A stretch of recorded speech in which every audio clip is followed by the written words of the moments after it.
I sat in the grimy waiting room of a free community clinic holding my sick infant son when my billionaire grandfather froze in front of me. He stared at my frayed sweater and demanded to know why a woman receiving $582,000 a month from a private trust was dressing her child in rags. I looked him dead in the eye and told him I had never seen a single dime of that money. The color drained from his face as he reached for his phone, realizing the family he trusted had been stealing my inheritance for a decade. My name is Gwen. I am 33 years old, and my family spent my entire life trying to erase me. Before I continue this story, let me know where you are watching from in the comments below. Hit like and subscribe if you have ever had to uncover the toxic secrets of the people who were supposed to protect you. Working as a freelance data analyst barely covered my rent. I had learned to make myself invisible. The waiting room of the clinic in downtown Los Angeles smelled of industrial bleach and tired desperation. I sat in a cracked vinyl chair, gently rocking my 6-month-old son, Leo. I adjusted my faded gray cardigan, trying to cover the frayed collar of my blouse, before the intake nurse called my name. I did not expect the heavy oak doors of the clinic administrative wing to swing open. I certainly did not expect to see Harrison, my 78-year-old grandfather, flanked by 2 hospital board members. He was doing a donor walkthrough. We had not spoken in 4 years, not since my mother Diana informed him that I had run off to live a reckless life and wanted nothing to do with the family. His sharp gray eyes swept over the crowded waiting room and then they locked onto me. The board members kept walking, but Harrison stopped dead in his tracks. His custom suit stood in stark contrast to the chaotic environment. He slowly approached my chair, his gaze dropping from my exhausted face down to the scuffed toes of my discount store loafers and finally resting on the thin, washed-out blanket wrapped around Leo. Gwen. His voice was a low, commanding rumble that made a few nearby patients turn their heads. I sat up straight, instinctively pulling Leo closer to my chest. "Hello, grandfather," I replied. He leaned in, his brow furrowing so deeply it looked like a trench carved into stone. He was not looking at me with warmth. He was looking at me with profound, calculating confusion. "What are you doing in a charity clinic? And why, in God's name, are you dressed like a vagrant?" he asked. "Leo had a fever," I answered, keeping my voice perfectly even. I had long ago stopped expecting sympathy from my bloodline. This clinic operates on a sliding scale. It is what I can afford.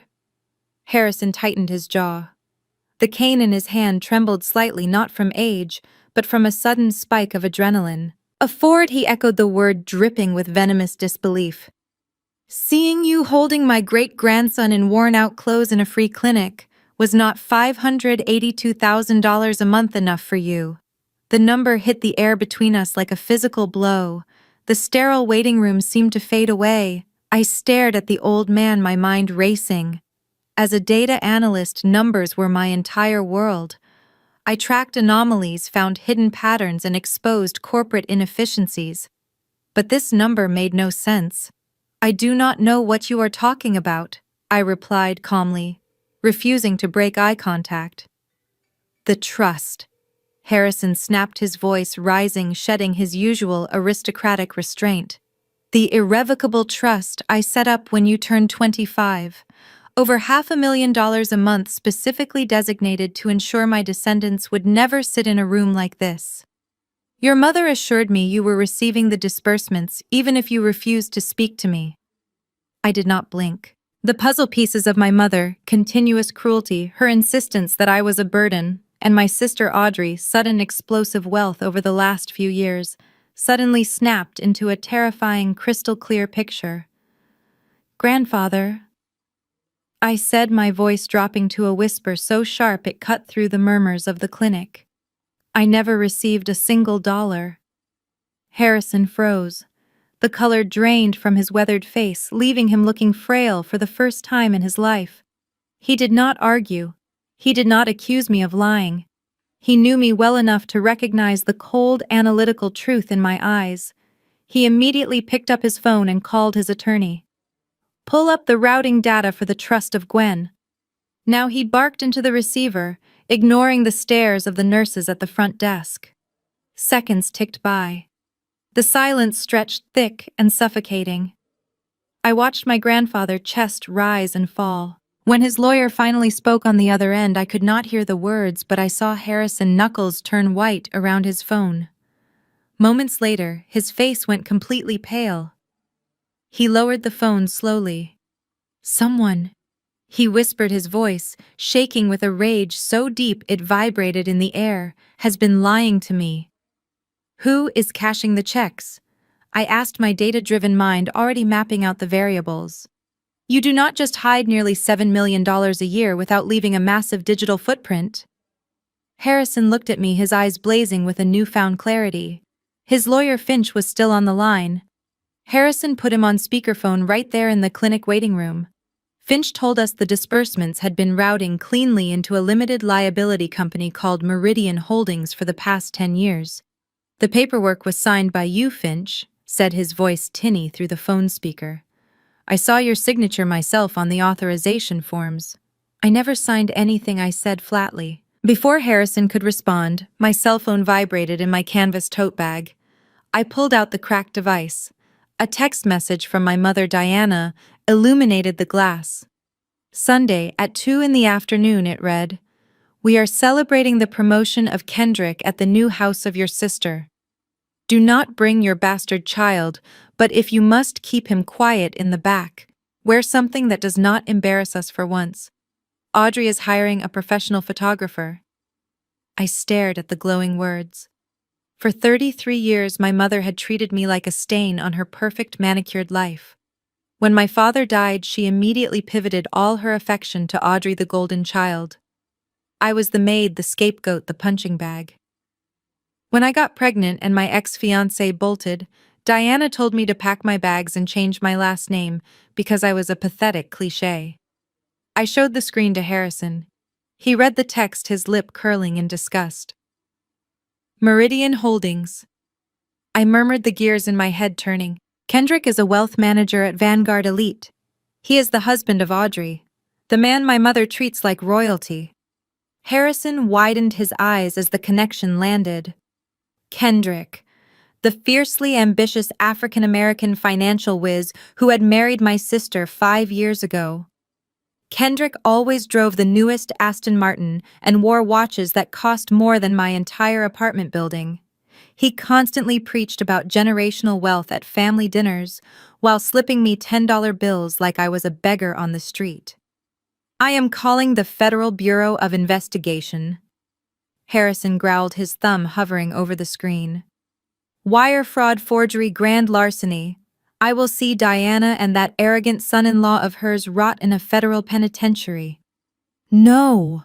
I reached out gently, placing my hand over his. Harrison stared at me, shocked by my interference. "Gwen, they have stolen millions from you. They forged your signature. They let you live in poverty while your child wears hand-me-downs. And if you call the feds now, Kendrick will know." I explained, my voice chillingly calm. It was the voice I used when analyzing a corrupted database. He is a wealth manager grandfather. He knows how to move money offshore in seconds. If he gets wind of an investigation, Meridian Holdings will vanish into a Cayman shell company, the servers will be wiped, and my mother will testify under oath that I verbally authorized the transfers to help my sister. Harrison narrowed his eyes. "Then what do you propose?" "Let them think they are still winning," I said, a slow, dangerous smile forming on my lips. It was a smile I had not worn in years. "They think I am just a desperate, broke, single mother. They do not respect me enough to hide their tracks when I am in the room. Sunday, they are throwing a party at the new mansion of Audrey. I am going to go." "I am not letting you walk into a den of vipers alone," Harrison argued. "I will not be alone," I replied. "I have you. I need you to have Finch quietly pull the tax identification numbers for Meridian Holdings. Do not freeze the accounts. Just get me the routing numbers and the names of the managing partners. I am going to that party, and I am going to find the physical proof Kendrick keeps in his house. When I drop the hammer on them, I want it to be a fatal blow. No loopholes, no plea deals. Harrison looked at me, truly looked at me for the first time in a decade. He saw past the faded clothes and the dark circles under my eyes. He saw his own ruthless, calculating business acumen staring back at him. He slowly lowered his phone and nodded. Sunday, he agreed. But Gwen, the moment you have what you need, I am tearing their lives apart. Take a number, grandfather, I whispered, kissing the forehead of Leo. I am first in line. The drive back to my cramped apartment felt different. The crushing weight of poverty that had suffocated me for years was gone, replaced by a cold, razor-sharp focus. As soon as I put Leo down for his nap, I booted up my encrypted laptop. I did not need Finch to start digging, I had my own tools. I ran a dark web search on Meridian Holdings. The initial ping came back an hour later. The company was registered in Delaware, but the primary mailing address was not a corporate office. It was a residential property in Beverly Hills. I typed the address into the satellite map. The image zoomed in on a sprawling $8 million modern estate with a zero-edge pool. It was the new house of Audrey and Kendrick. My sister was living in a mansion built with the future of my son, and my mother was polishing the floors. I closed the laptop, the screen reflecting my cold eyes. Sunday was going to be an unforgettable party. The glow of the laptop illuminated my small apartment, casting long shadows across the peeling wallpaper. I rubbed my tired eyes and poured a cup of cheap black coffee. As a freelance data analyst, I spent my days cleaning up messy databases for mid-sized logistics firms. Tracking missing inventory and finding discrepancies in supply chains was my specialty. Tonight, my own family was the missing inventory. I opened a secure browser and started pulling public records. Delaware is a notoriously secretive state for registering a limited liability company, but nobody is a ghost forever. If you know how to read the metadata, there is always a trail. Every corporate entity needs a registered agent. I paid a $30 fee to a public records aggregator and pulled the incorporation documents for Meridian Holdings. The registered agent was a faceless firm based in Wilmington, but the authorized signatory on the formation document made my blood run cold. It was not Kendrick. The signature belonged to Audrey. I zoomed in on the scanned document. The handwriting was unmistakably hers. The looping first letter and the sharp curve at the end of her name jumped off the screen. Kendrick was a senior wealth manager at a prestigious firm. He knew the compliance laws of the Securities and Exchange Commission inside and out. If he was caught embezzling funds, his career would be over, and he would face decades in federal prison. So the brilliant financial whiz did not put his own name on the shell company. He used his wife. He had weaponized the greed of my sister, turning her into his legal meat shield. If the federal authorities ever investigated this massive fraud, Audrey would be the one taking the fall for wire fraud and tax evasion. I sat back in my chair, letting the magnitude of this betrayal wash over me. My mother constantly praised Kendrick for being the savior of the family, providing Audrey with a life of luxury. She had no idea that Kendrick was funding that luxury with my stolen trust money while simultaneously setting up her golden child for a potential 20-year prison sentence. The irony was so thick, I could almost taste it. I dug deeper. I accessed the Los Angeles County Property Tax Portal. I cross-referenced the Beverly Hills address my mother had texted me. The $8 million mansion was not owned by Kendrick or Audrey as private citizens. The deed was registered to Meridian Holdings. The property taxes were being paid directly from the corporate account. My trust fund was literally paying for the roof over their heads. I started building a relational database on my local drive. I created nodes for Kendrick, Audrey, my mother, and Meridian Holdings. I mapped out the cash flow based on the $582,000 a month my grandfather had mentioned. Over 10 years, that amounted to nearly $70 million. Where did the rest of it go? An $8 million house and a few luxury cars barely scratched the surface of that massive fortune. I ran a search on the name of my mother, Diana. I combed through civil court records and discovered something fascinating. 4 years ago, my mother had a massive tax lien placed on her primary residence by the Internal Revenue Service. The lien was for a little over $2 million in unpaid taxes and penalties related to a failed boutique business she tried to launch. 6 months later, the lien was mysteriously paid in full. I traced the property records. A secondary mortgage had been paid off by a cashier check issued from a subsidiary bank used by Meridian Holdings. They were all in on it. Kendrick was paying off the debts of my mother with my inheritance, buying her silence and her absolute loyalty. The puzzle was coming together, but digital breadcrumbs were not enough to put them behind bars. Kendrick was smart enough to hide the main offshore accounts. The Delaware company was just a domestic funnel. The real money, the bulk of the $70 million, was sitting in an account outside the jurisdiction of the United States. To find that money, I needed account numbers, routing codes, or access to his encrypted ledger. Kendrick was arrogant, but he was not sloppy. He would not leave that kind of information on a cloud server where a random audit could flag it. He would keep it local. He would keep it on a secured physical hard drive or a personal network in his own home. The same home I was invited to visit this Sunday. I looked over at the crib where Leo was sleeping soundly. His breathing was steady, his fever finally breaking. I gently brushed a curl from his forehead. They looked at him and saw a burden. They looked at me and saw a victim. They had grown completely comfortable in their crimes because they believed I was too broken to fight back. Sunday was no longer just a party. It was an infiltration. The next morning, I woke up before the sun and began preparing my infiltration kit. As a data analyst, I knew that getting past a firewall was rarely about brute force. It was about social engineering and exploiting the laziness of the target. Kendrick was arrogant.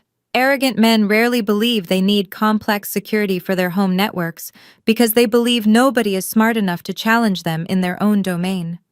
I took a standard flash drive and formatted it with a silent execution script. All I needed was exactly 60 seconds alone with his personal computer. Once plugged in, the drive would automatically copy all locally stored spreadsheets, banking logs, and secure document files without triggering a visual prompt on the screen. The real challenge was not the technology, it was the psychological warfare. To execute this plan, I had to set a mental trap for my family. I had to let them believe they were in absolute control. If I showed even an ounce of confidence or defiance, Kendrick might get suspicious and lock down his home office. I had to play the part of the broken, defeated single mother they desperately wanted me to be. I had to be their punching bag one last time. My phone buzzed loudly on the kitchen counter. It was a call from my mother. I took a deep breath, letting my shoulders slump naturally before answering. I pitched my voice a half-octave higher to sound meek. "Hello, Mother," I said. "Gwen, you need to be here by noon tomorrow," she barked into the receiver without bothering to say hello. "The caterers are arriving at 1, and I need someone to help organize the champagne flutes and set up the patio heaters. Audrey is far too stressed with her makeup artist to deal with manual labor. And I meant what I said about your clothes. Do not show up looking like a charity case. You are already an embarrassment, do not make it worse." "I will be there," I replied softly. "I will make sure everything is perfect for Audrey." "See that you do?" she snapped and ended the call. I lowered the phone and smiled. The trap was set. She thought she was ordering around a subservient maid. She had no idea she had just handed me the keys to the castle. By forcing me to arrive early and do the menial labor, she was giving me unrestricted access to the house before the wealthy guests arrived. I would be invisible. The help is always invisible. Sunday morning arrived with a heavy gray marine layer hanging over Los Angeles. I dressed with meticulous intention. I chose a plain navy blue dress from a discount rack. It was clean and modest, but the fabric was cheap and the cut was entirely unflattering. It screamed financial struggle. I pulled my hair back into a tight, severe bun and wore zero makeup, letting the dark circles under my eyes take center stage. I wanted Kendrick to look at me and feel a surge of superiority. I wanted Audrey to look at me and feel validated in her stolen wealth.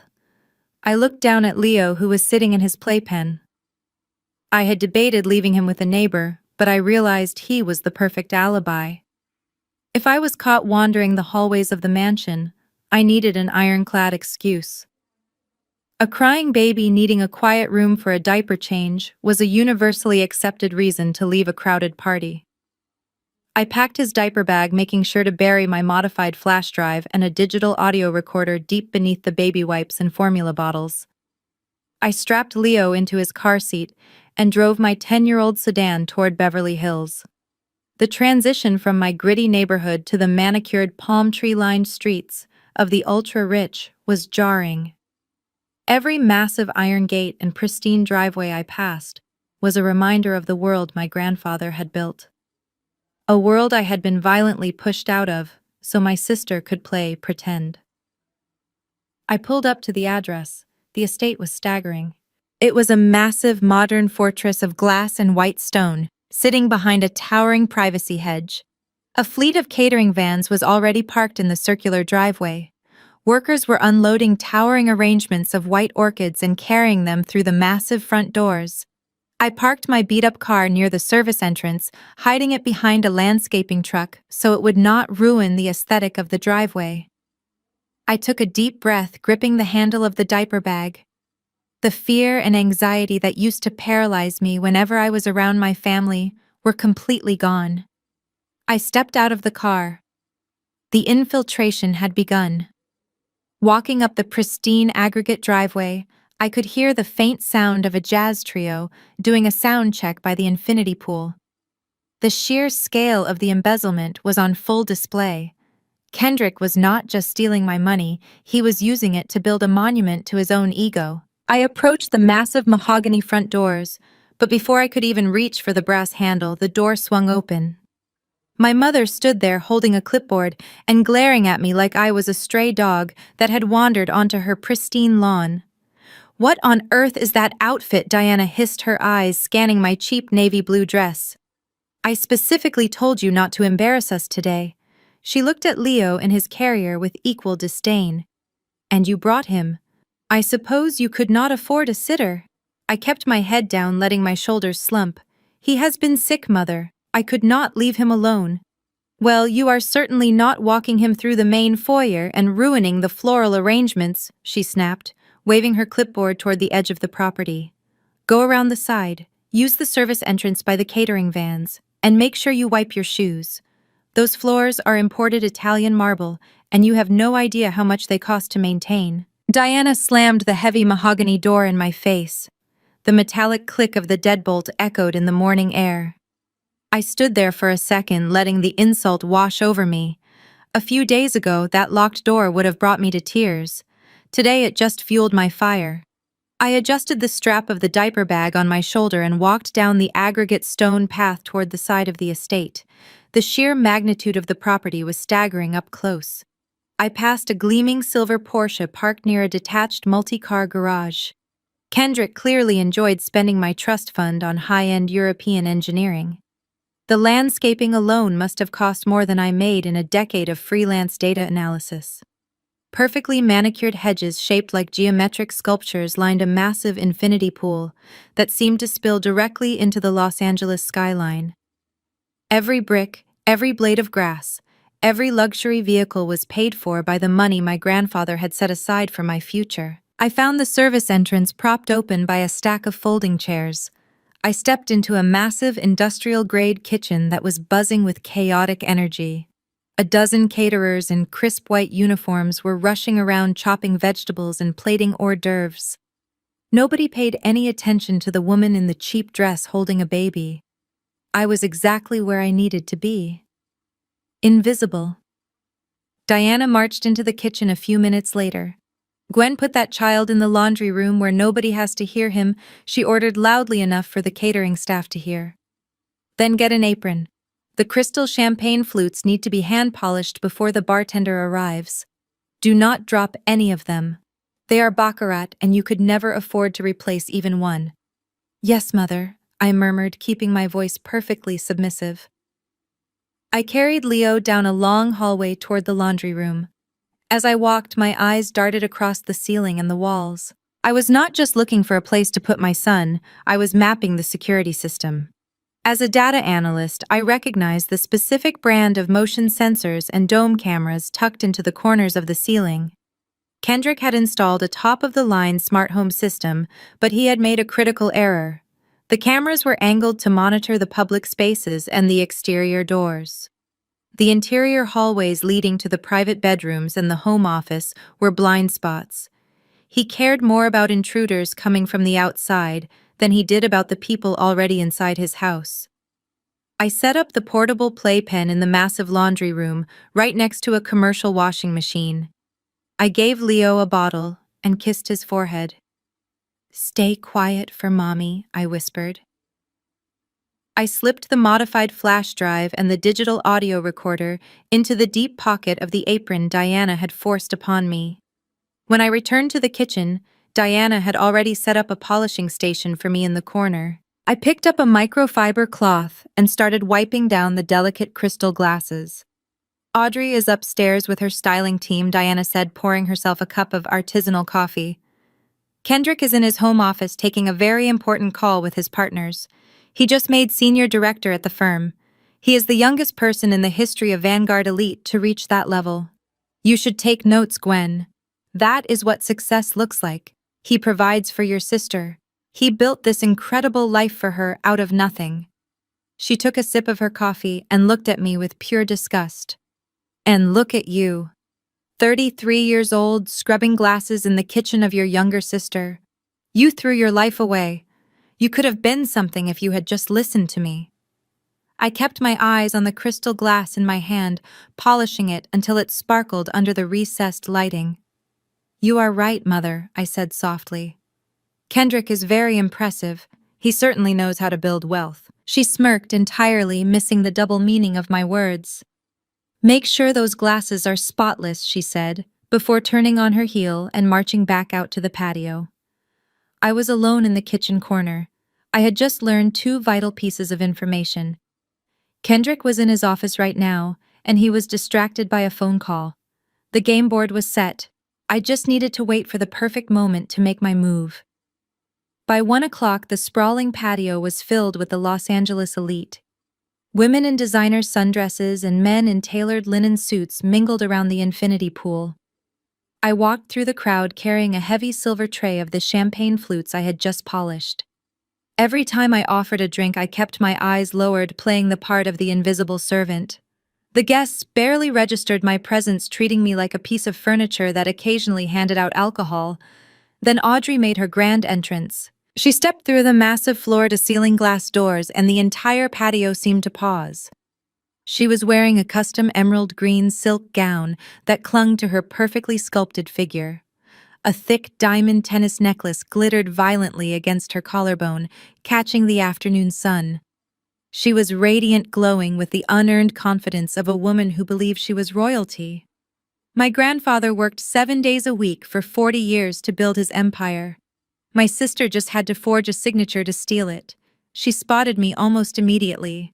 Instead of ignoring me, she made a beeline straight for my tray with 3 of her wealthy friends trailing behind her like ducklings. "Gwen," she announced, her voice artificially loud to ensure everyone nearby could hear her. "I am so glad you could make it to help out." She turned to her friends, her eyes practically dancing with malicious glee. "This is my older sister. She has been going through a bit of a rough patch lately as a single mother, so Kendrick and I try to give her odd jobs around the estate when we can. It is so important to support family even when they make terrible life choices." The women offered me identical, pitying smiles, their eyes raking over my cheap navy blue dress. I bit the inside of my cheek, suppressing the urge to throw the tray of champagne directly into the infinity pool. I offered them drinks in silence. Right on cue, Kendrick stepped out onto the patio. He looked immaculate. His custom navy blazer fit his broad shoulders perfectly, and his crisp white shirt contrasted sharply against his dark skin. He possessed the effortless magnetic charm of a man who commanded corporate boardrooms and manipulated billion-dollar portfolios. He wrapped a strong arm around the waist of Audrey and kissed her cheek, playing the role of the devoted, successful husband to absolute perfection. Then his eyes landed on me. He stopped and gave a heavy, sympathetic sigh that was entirely performative. "Gwen," he said, his booming voice carrying effortlessly over the light jazz music playing in the background. "I did not realize your mother had you playing waitstaff today. Diana mentioned you were struggling to make rent on your apartment this month, but you did not have to resort to serving my guests. We are family after all." A hush fell over the immediate circle of guests. They were captivated by his display of benevolence. Kendrick reached into the inner breast pocket of his blazer. He pulled out a thick, cream-colored envelope. He held it out toward me, his face the picture of exaggerated pity. "I want you to have this," he said, flashing a brilliant, bright smile to the surrounding crowd. "My parents raised me right. As an African-American man, I was taught that we always lift up the vulnerable members of our community. We never leave the weak behind, even the ones who have stumbled and failed to launch. I cannot stand to see my sister-in-law working a tray at my party. Take this and go buy your baby boy something warm." He did not just hand it to me. He placed the envelope directly onto my silver tray right next to a half-empty glass of champagne, ensuring everyone saw the transaction. It was a masterclass in psychological domination. He was publicly branding me as a charity case while elevating himself as a generous savior, all using the exact same money he had stolen from my legal trust fund. "Oh, Kendrick, you are too generous," Audrey cooed, leaning into his shoulder and kissing his jaw. "You always take such good care of her, even when she does not deserve it." I stared at the thick envelope resting on my tray. My hands were shaking slightly, but not from humiliation. The adrenaline was pumping through my veins. He thought he was putting me in my place. He thought he was reinforcing the narrative that I was a pathetic, dependent loser. He had no idea that he had just handed me a physical piece of evidence directly linking him to his secret financial operations. "Thank you, Kendrick," I whispered, keeping my head bowed to hide the sharp, calculating look in my eyes. "I will go put this in the diaper bag right now." "You do that, Gwen." He dismissed me with a lazy wave of his hand, already turning his attention back to his wealthy friends. I backed away from the crowd carrying the tray and the envelope. My heart pounded against my ribs as I headed straight for the laundry room where Leo was sleeping. The trap was working flawlessly. Kendrick was so drunk on his own ego and so eager to humiliate me in front of his peers that he was getting sloppy. I navigated through the busy kitchen, slipping past the caterers who were too busy plating caviar to notice the poor sister retreating from the party. I pushed open the door to the quiet laundry room and set the heavy silver tray on the folding table. Leo was still resting peacefully in his portable playpen, completely unaware of the war his mother was waging just a few feet away. I picked up the cream-colored envelope. The heavy cardstock felt expensive between my fingers. I took a deep breath and slid my thumb under the seal. I tore the thick paper open and reached inside. My fingers brushed against a crisp piece of paper. I pulled it out, holding it up to the fluorescent light of the laundry room. It was a check made out to me for exactly $500. In the memo line, Kendrick had written the words for the baby in his sharp, elegant handwriting. A bitter laugh escaped my lips. He really thought he was the ultimate patriarch, tossing crumbs to the peasant relative to make himself look like a king. But my amusement died the second my eyes drifted to the top left corner of the check. It was not a personal check drawn from a joint account shared by Kendrick and Audrey. It was a corporate disbursement check. There, embossed in dark blue ink, was a stylized logo of a mountain peak intersecting with a wave. Next to it were the words, "Meridian Holdings Limited Liability Company." I stared at the paper, my heart hammering against my ribs so hard I thought it might crack them. He was so incredibly arrogant.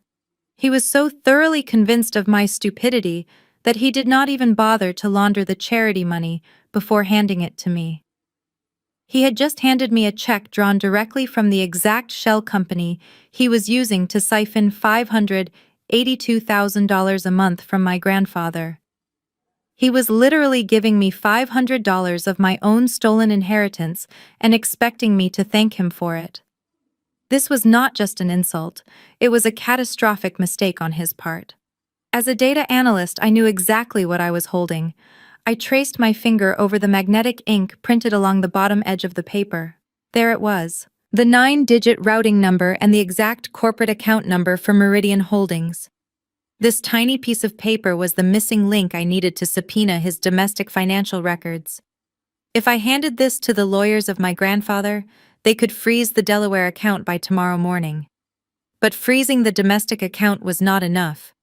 The millions of dollars were not sitting in Delaware. The money was offshore, and I needed the master ledger to prove he had orchestrated the entire international transfer network. Without the ledger, he could still blame Audrey and walk away clean. I carefully folded the check and slipped it into the zippered compartment of the diaper bag right next to the extra pacifiers. I had the account numbers. Now I needed the digital roadmap. I checked my watch. It was 1:45 in the afternoon. The party outside was in full swing. Through the small window of the laundry room, I could see Kendrick holding a fresh cocktail, laughing loudly with a group of investors near the deep end of the pool. He was perfectly distracted playing the gracious host. The timing would never be better than right now. I reached into the pocket of my apron and pulled out the small black flash drive. The silent execution script was ready to go. I took a deep breath, centering myself. I was no longer the humiliated sister serving champagne. I was a professional extracting data from a hostile environment. I opened the laundry room door and stepped back into the hallway. The caterers were all outside managing the buffet stations, and the wealthy guests were busy networking under the California sun. The interior of the massive mansion was completely silent. I walked purposefully down the corridor, relying on the mental map I had constructed earlier. I hugged the right side of the hallway, staying perfectly within the blind spots of the dome security cameras mounted on the ceiling. I knew exactly where the lenses stopped tracking. I reached the end of the hall and turned the corner toward the master suite wing. The door to the home office of Kendrick was at the far end. It was a heavy slab of solid oak meant to project power and exclusivity. I paused outside the door, pressing my ear against the wood. Nothing. The room was empty. I wrapped my hand around the brushed nickel doorknob and turned. It clicked and gave way instantly. Arrogance had struck again. A man who steals millions of dollars from his own family does not lock his office door during a party because he believes nobody in his house would ever dare to cross him. He believed his authority was absolute. I pushed the door open and slipped inside, closing it silently behind me. The office smelled of expensive leather, imported cologne, and sheer hubris. A massive mahogany desk dominated the center of the room. On top of it sat a sleek, high-end computer monitor glowing faintly in sleep mode. I walked around the desk and looked down at the keyboard. The final phase of my infiltration was about to begin. I reached behind the sleek monitor of the high-end computer and located the hidden universal serial bus port. My hands were remarkably steady considering the massive risk I was taking. I inserted the small black flash drive into the slot. I did not need to guess his password or bypass the lock screen. The custom script I had written was designed to run autonomously in the background the moment it received power. A tiny blue light on the end of the drive began to pulse rapidly. The data extraction had started. 60 seconds. That was all I needed to pull every cached ledger, every hidden spreadsheet, and every downloaded bank statement he had saved on his local hard drive. I stood frozen behind the massive mahogany desk, counting the seconds in my head. 1, 2, 3. The heavy silence of the office was deafening compared to the muffled sounds of the jazz trio playing outside on the patio. I kept my eyes glued to the blinking blue light. I knew that right now the entire financial history of Meridian Holdings was flowing into my pocket. All the lies, all the forged signatures, all the stolen trust disbursements were being neatly packaged into a compressed digital file. 30 seconds. A sudden burst of laughter echoed down the hallway outside the office door. I held my breath, my muscles tensing. If Kendrick walked in right now, he would see me standing behind his desk. There would be no excuse. No lie I could tell to explain my presence. I listened as the heavy footsteps passed by the door and faded away toward the guest bathrooms. I let out a slow, silent exhale. 55 seconds. The blue light on the flash drive stopped pulsing and turned solid. The transfer was complete. I reached behind the monitor and pulled the drive out, slipping it deep into the pocket of my apron right next to the digital audio recorder. I smoothed out the cheap fabric of my navy blue dress and walked quietly back toward the door. I pulled it open just a crack, checking the hallway before slipping out and letting the latch click softly into place. I had the data.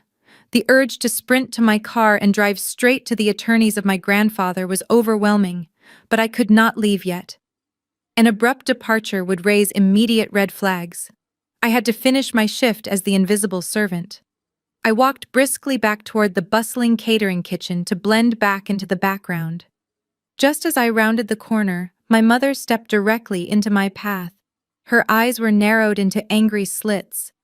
"Where have you been?" she demanded, grabbing my arm with surprising force. "The catering staff is overwhelmed, and the guests are waiting for the second course of appetizers.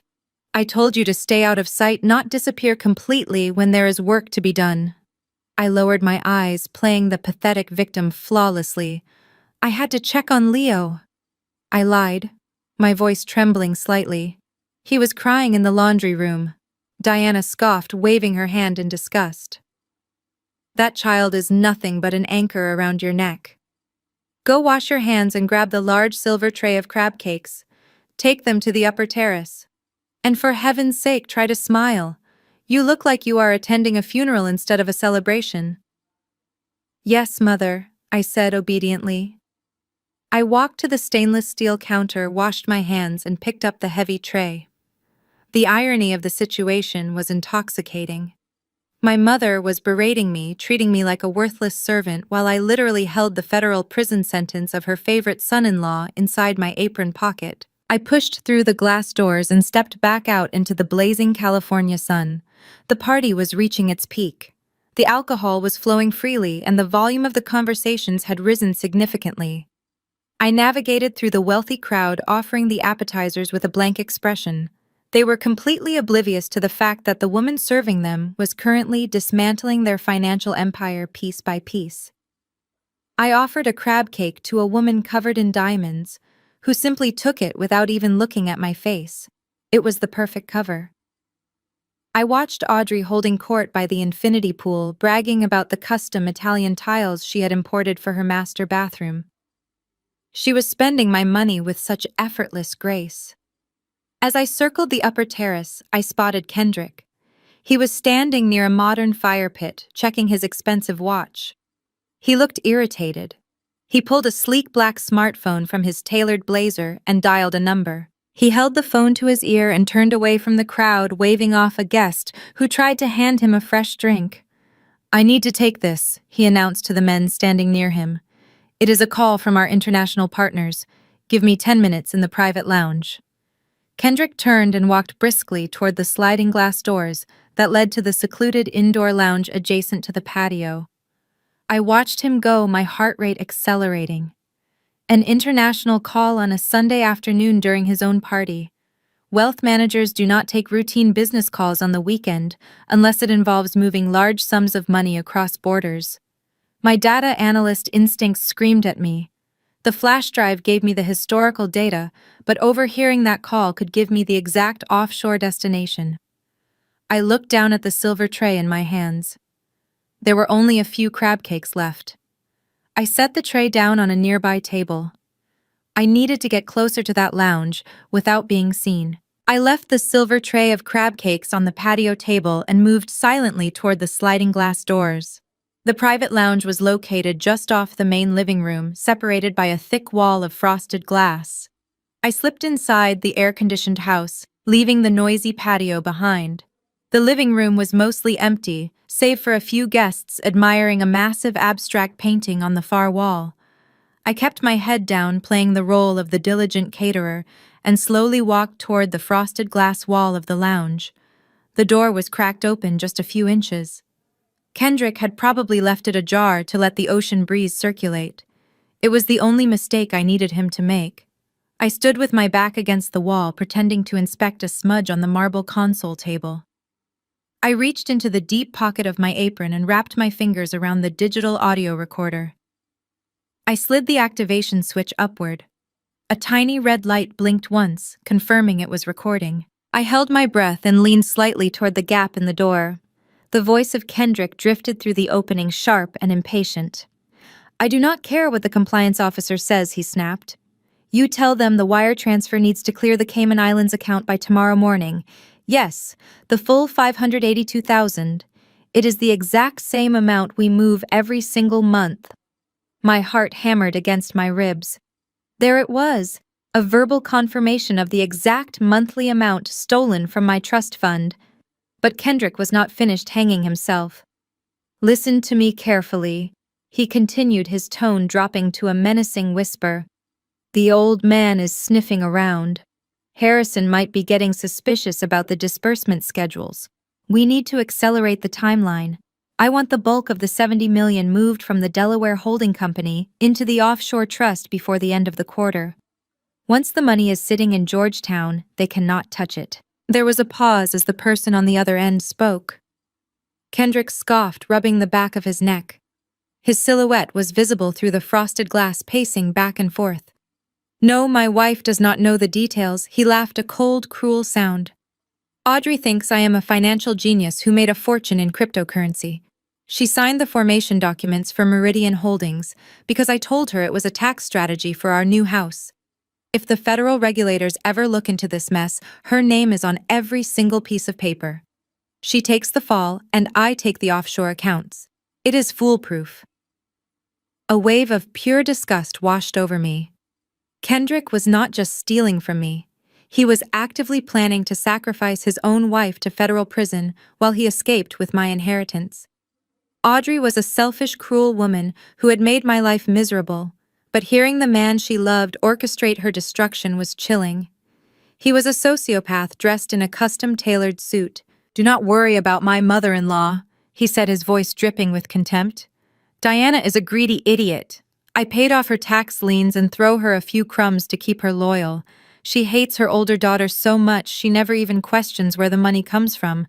Just execute the transfer. I will call you when the funds clear." He ended the call. I heard the sharp click of his phone snapping shut. I instantly pulled my hand out of my pocket, leaving the recorder running safely inside. I took a step away from the door, just as the frosted glass slid open completely. Kendrick stepped out of the lounge, his face immediately shifting from a ruthless scowl back to the smooth, charming smile of the perfect host. He stopped abruptly when he saw me standing there in the hallway. His eyes narrowed for a fraction of a second, scanning my face for any sign of comprehension. "Gwen," he said, his voice dangerously soft. "What are you doing standing here?" I forced my eyes to widen in mild panic, letting my shoulders hunch forward. "My mother sent me to find you." I lied, my voice trembling perfectly. "She said the catering staff is running low on the imported vodka and wanted to know if you had the key to the reserve liquor cabinet. I am sorry to interrupt. I did not mean to bother you." The tension drained from his shoulders instantly. The idea that I was eavesdropping on a complex international wire fraud scheme was completely outside his realm of possibility. To him, I was just the pathetic sister fetching alcohol. He let out an exasperated sigh. "Your mother worries too much. Tell Diana the reserve cabinet is already unlocked. And Gwen, try not to hover around the private rooms. Guests prefer not to be smothered by the waitstaff."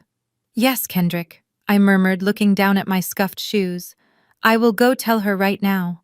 I turned and walked away, keeping my pace slow and subservient.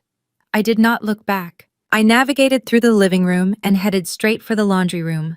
The digital audio recorder in my pocket felt heavier than a brick of solid gold. I had everything. I had the digital ledger, the routing numbers, the corporate check, and a crystal-clear audio recording of Kendrick confessing to wire fraud, tax evasion, and framing his own wife. The infiltration was a complete success. It was time to get my son and leave this house before they realized the entire foundation of their stolen empire had just crumbled. I walked toward the laundry room, my mind racing. I had the confession, but my data analyst's brain caught the missing variable. Kendrick said he would call the offshore banker back when the funds cleared. He had not said the actual account numbers out loud. The flash drive gave me the domestic ledger, but I needed the offshore routing details to completely freeze his international assets. I could not just walk away. I needed to leave the recorder behind in his primary workspace. I stopped in the hallway and turned back toward the master wing. The risk was monumental. I reached his office door and pushed it open. The room was still empty. I rushed over to the massive mahogany desk and pulled the digital audio recorder from my apron pocket. I checked the battery indicator. It had enough power to record continuously for 72 hours. I dropped to my knees and crawled under the heavy wooden desk. It smelled of expensive leather and polished cedar. I reached up under the thick desktop, feeling for a hidden spot. I found a narrow gap between the wooden frame and the metal bracket of the center drawer. I wedged the small rectangular device into the tight space. It fit perfectly, completely hidden from view. I pressed the activation button, ensuring the red light was solid. Suddenly, I heard the sharp click of high heels echoing on the hardwood floor outside the office. The footsteps were moving fast and heading straight for the door. Panic seized my chest. I scrambled backward, trying to stand up, but I was too late. The brass door handle turned with a loud click. I threw myself to the floor, wedging my body into the narrow space between the side of the mahogany desk and the heavy floor-length curtains. I held my breath, pressing my hands flat against the expensive Persian rug. The door swung open. It was Audrey. I could see the hem of her custom emerald green silk gown swishing around her ankles. She walked directly to the desk, her heels sinking into the rug just inches from my face. I squeezed my eyes shut, praying she would not look down. I heard her open the top drawer and rummage through some papers. She grabbed something metallic and slammed the drawer shut. She sighed heavily, muttered something under her breath about Kendrick always disappearing, and turned around. The heels clicked back across the room and the door snapped shut behind her. I stayed frozen on the floor for a full minute, waiting for my racing heart to slow down. That was entirely too close. I pulled myself up from the floor, brushed the lint off my cheap navy blue dress, and slipped out of the office. I hurried down the corridor to the laundry room. I pushed the door open. Leo was awake in his playpen, looking up at me with wide eyes. I scooped him up and pressed a kiss to his warm forehead. "We are going home," I whispered. I packed the diaper bag, making sure the corporate check and the stolen flash drive were safely buried at the bottom beneath his extra clothes. I strapped the heavy bag over my shoulder and held Leo tight against my chest. I opened the laundry room door to leave, but my mother was standing right there, blocking the exit. "Where do you think you are going?" she demanded, her eyes darting from the baby to the diaper bag. "The party is barely halfway over, and we still need the dessert plates cleared." I forced my eyes to well up with tears. His fever came back. "Mother," I said, my voice cracking. "He is burning up and he needs his medication. I cannot keep him here any longer." Diana sneered, looking at my son as if he were a disease. "You are completely useless," she hissed. "Leave. But do not expect Kendrick to pay you. Just use the service exit," she snapped, waving her hand dismissively. "I do not want the guests seeing you run out of here like a thief." I did not say another word. I walked past her, keeping my head down. I pushed open the heavy metal door of the catering kitchen and stepped out into the humid afternoon air. I walked quickly to my 10-year-old sedan and strapped Leo into his car seat. I climbed behind the steering wheel, locked the doors, and gripped the leather, letting out a massive breath. I looked up at the towering white walls of the Beverly Hills mansion. They thought they had humiliated me. They had no idea I was driving away with the keys to their destruction. The drive back to my apartment was a blur of adrenaline and hyper-focus. I carried Leo up the 2 flights of stairs to our unit. The cramped space felt even smaller after spending the afternoon navigating the cavernous halls of that Beverly Hills estate. I gently laid my son in his crib, pulling the thin blanket over his chest. His fever had completely broken and his breathing was slow and steady. I stood over him for a long moment. They had looked at this innocent child and called him a burden. They had told me I was unfit to provide for him while actively stealing his future. I walked into the tiny kitchenette and pulled my encrypted laptop from my canvas bag. I plugged it into the wall outlet and sat down at the scuffed wooden table. I reached into the diaper bag and retrieved the black flash drive. I slid it into the port on my machine. A progress bar appeared on my screen as my decryption software unpacked the massive file. Kendrick was a senior director at a prestigious wealth management firm, but his arrogance was his ultimate vulnerability. He had stored the entire financial history of Meridian Holdings in a hidden desktop folder without two-factor authentication. He honestly believed his home network was impenetrable. As a data analyst, I knew that the greatest threat to any security system is human ego. The folder finally unzipped, revealing hundreds of spreadsheets, portable document format files, and scanned banking logs. I opened the master ledger. It was a masterpiece of corporate embezzlement. Column after column detailed the incoming wire transfers. Every single month on the 15th, exactly $582,000 flowed from the irrevocable trust of my grandfather directly into the Delaware corporate account. But I needed to see how Kendrick was manipulating the federal government.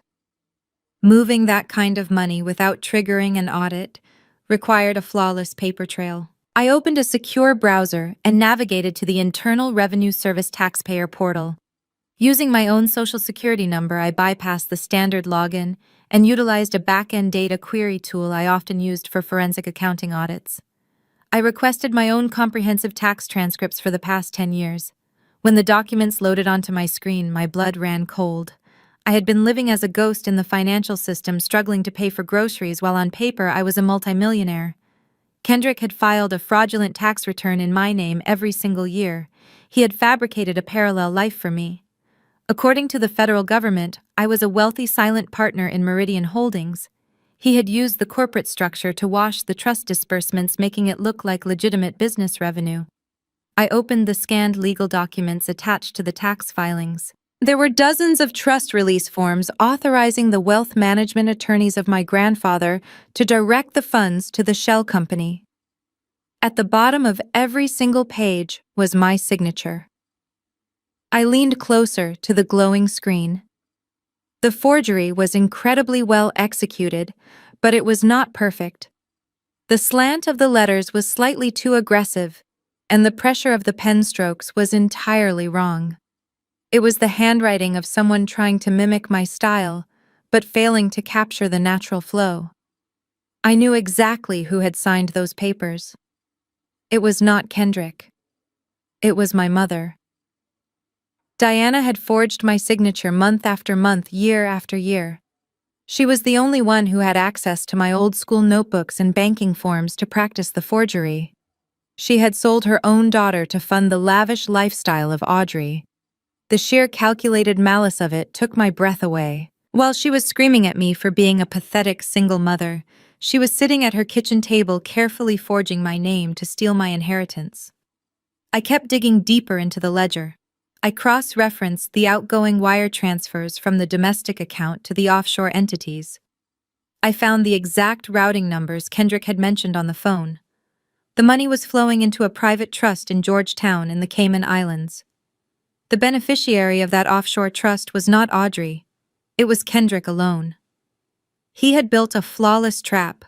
If the authorities ever found the Delaware shell company, my mother would go down for the forgery, and Audrey would go down for the corporate tax evasion.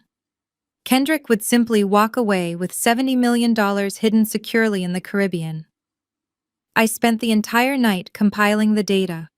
I organized the forged tax returns, the offshore routing numbers, and the corporate ledgers into a single, irrefutable presentation. I built data visualizations that tracked every stolen dollar from the bank account of my grandfather straight to the luxury vehicles parked in the driveway of my sister. By the time I finished, the sun was beginning to rise over the Los Angeles skyline, casting a pale morning light into my small apartment. I closed the laptop. The trap was fully armed.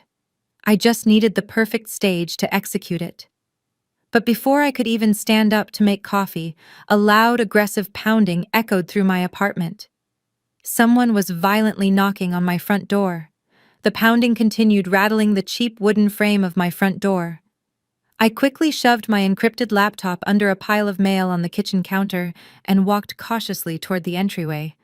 I looked through the scratched peephole. 2 men in cheap suits stood in the hallway. One of them had his fist raised to strike the door again. "Open up, Child Protective Services!" a gruff voice shouted through the wood. My heart slammed against my ribs, but my mind immediately shifted into absolute analytical clarity. Child Protective Services did not operate like a SWAT team on a Monday morning for a standard welfare check. This was not a random administrative visit. This was a targeted strike. I unfastened the deadbolt and pulled the door open just a few inches, keeping my foot wedged firmly against the base. "Can I help you?" I asked, keeping my voice steady and cold. The taller man pushed his weight against the door, forcing it open wide enough to step into my apartment without an invitation. He flashed a badge so quickly I barely had time to read the federal seal. "I am Agent Foster and this is Agent Price," he said, his eyes aggressively scanning my small living space. "We received an emergency anonymous hotline tip this morning regarding the safety and well-being of an infant residing at this address." I crossed my arms, standing my ground. "My son is sleeping in his crib. He is perfectly fine and recovering from a mild fever. I have not broken any laws and you do not have a warrant to enter my home." Agent Price sneered, stepping further into my living room. "We do not need a warrant when there is an immediate threat to the life of a child," he snapped. "The report stated that the mother is actively using narcotics and living in hazardous conditions. It also stated that the child is being severely neglected." I looked at the 2 men. Their suits were off the rack, but their watches were expensive. Foster was wearing a gold-plated timepiece that cost more than a standard civil servant makes in a month. They were not here to protect my son. They were here on a payroll. Kendrick and my mother had escalated their psychological warfare. They were trying to manufacture a crisis to strip me of my parental rights and discredit me before I could ever approach my grandfather with the truth. "Are you going to let us inspect the child, or do I need to call the police and have you arrested for obstruction?" Foster demanded, pulling a thick manila folder from his briefcase. I turned and led them to the small alcove where the crib of Leo was set up. Leo was awake now, quietly playing with a soft cloth toy. He was clean, his clothes were fresh, and the area was spotless. There were no drugs, no hazards, and no signs of neglect. Foster and Price exchanged a brief look of frustration. The scene did not match the narrative they had been paid to enforce. But corrupt officials do not care about the truth.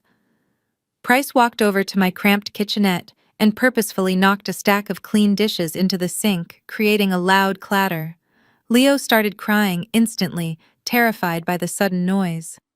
"Look at this mess," Price said, shaking his head in exaggerated disgust. "The environment is clearly unstable. The mother is hostile and uncooperative. I think we have enough grounds for an emergency removal. The threat was designed to break me.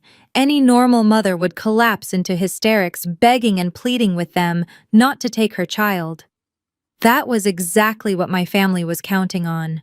They wanted me terrified, irrational, and desperate. But I had spent the entire night tracking $70 million of stolen funds. I was not a victim anymore. "If you touch my son, I will have you both in federal court by tomorrow afternoon," I said, my voice dropping to a dangerous whisper. "I memorized both of your badge numbers. I know exactly what the protocols are for an emergency removal, and knocking over a stack of dishes does not meet the legal threshold."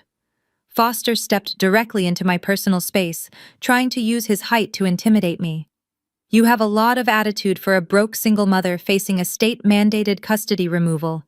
We can make this very painful for you, Gwen. We can call the police, have you handcuffed in front of your neighbors, and put your son into the foster care system before lunch. Or you can take the easy way out." He opened his manila folder and pulled out a stack of legal documents, tossing them onto my scuffed wooden dining table. The anonymous tipster who called us is a concerned family member, Foster said, a cruel smile twisting his lips. They are willing to take emergency temporary custody of the child to keep him out of the state system. All you have to do is sign these voluntary surrender and medical proxy forms. You sign the papers and we walk away. You refuse and we take the boy. I looked down at the documents. It was exactly as I had calculated. This was an ambush. Let me read the papers, I demanded, my voice icy. Foster chuckled, tapping the wooden table.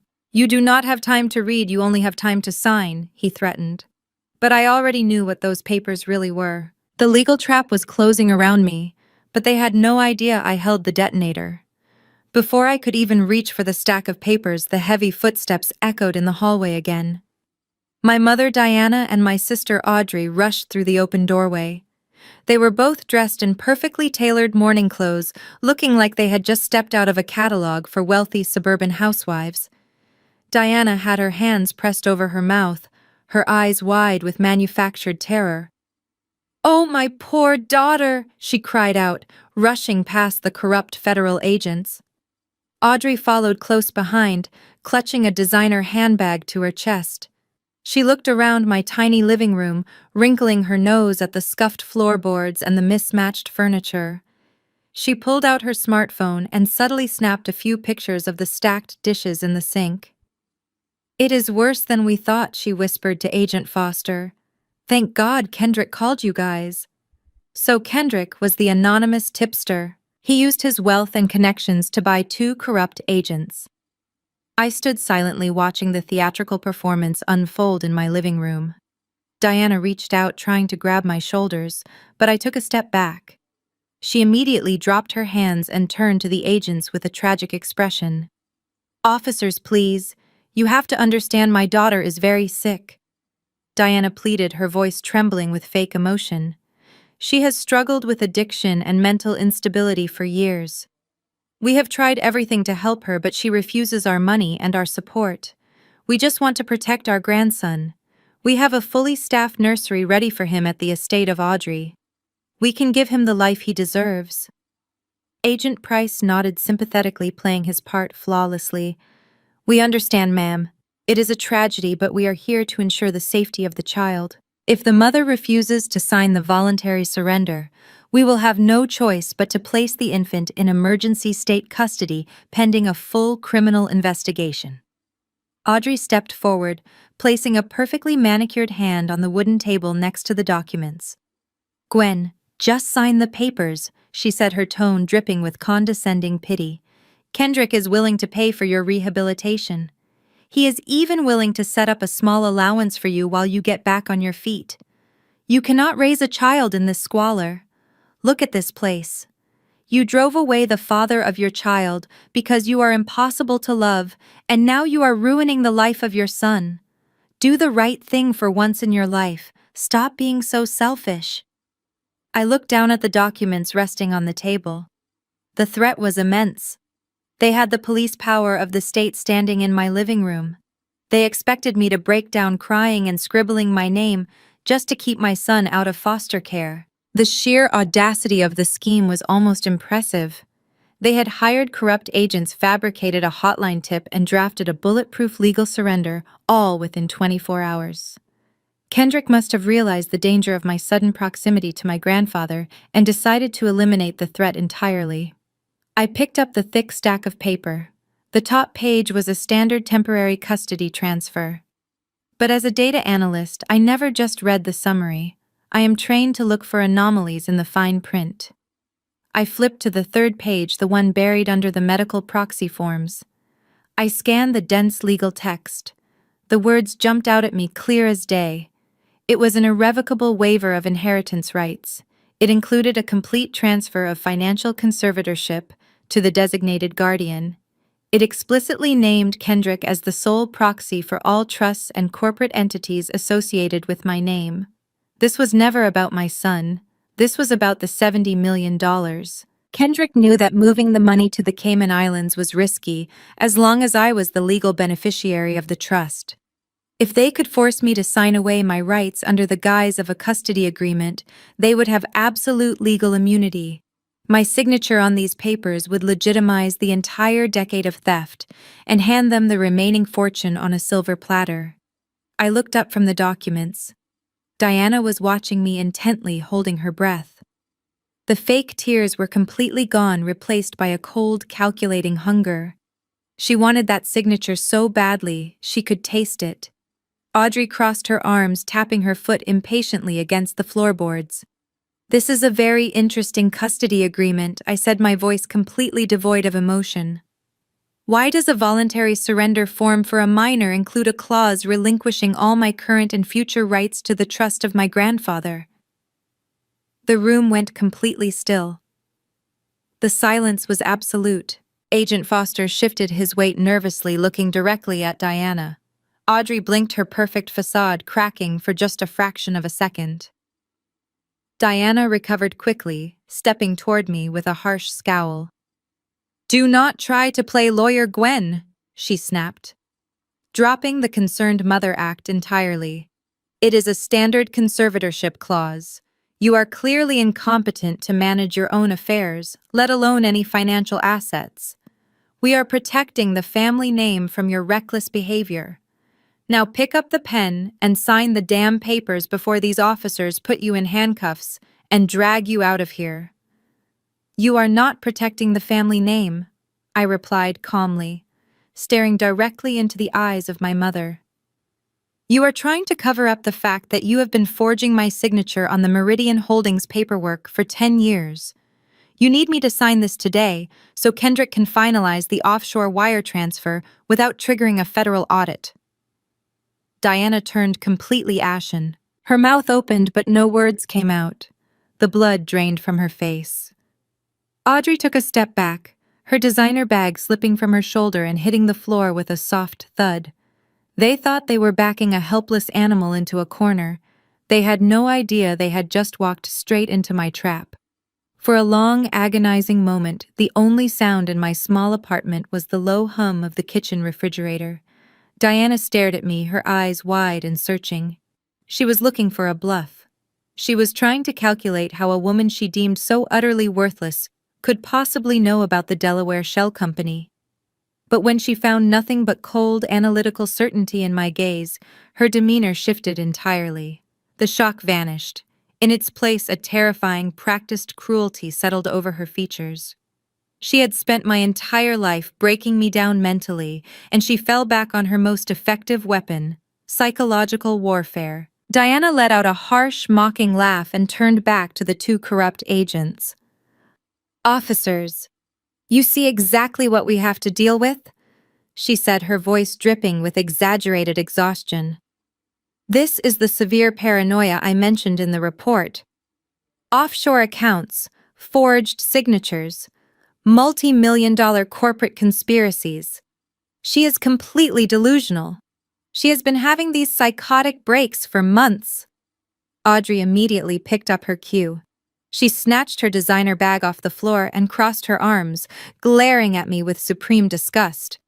"It is always a grand conspiracy with you," Gwen Audrey chimed in. "You cannot accept that Kendrick is incredibly successful because he works hard while you sit around in this dump feeling sorry for yourself. You are so obsessed with my husband and my money that you have completely lost your grip on reality." Diana stepped closer to me, intentionally invading my personal space. The sweet scent of her expensive perfume was nauseating in the cramped room.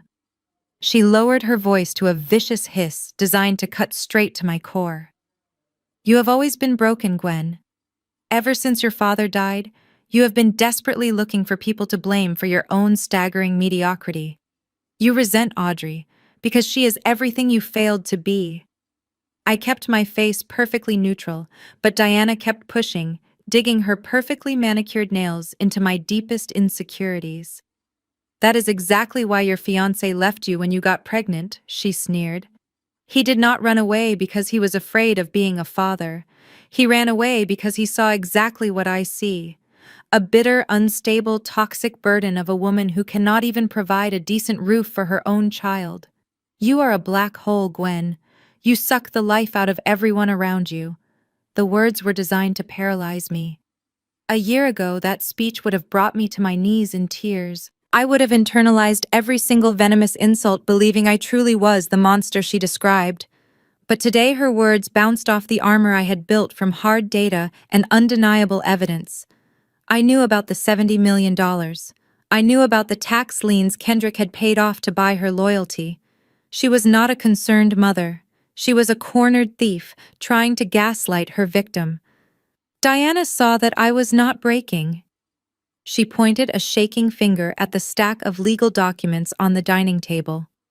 "Look at yourself," she demanded. "Kendrick is a senior director at Vanguard Elite. I am a respected member of the community with impeccable credit. You are a freelance data analyst living in a slum with absolutely zero assets to your name. Who do you honestly think a family court judge is going to believe? You think you can walk into a federal courtroom and accuse us of wire fraud based on your paranoid schizophrenic fantasies?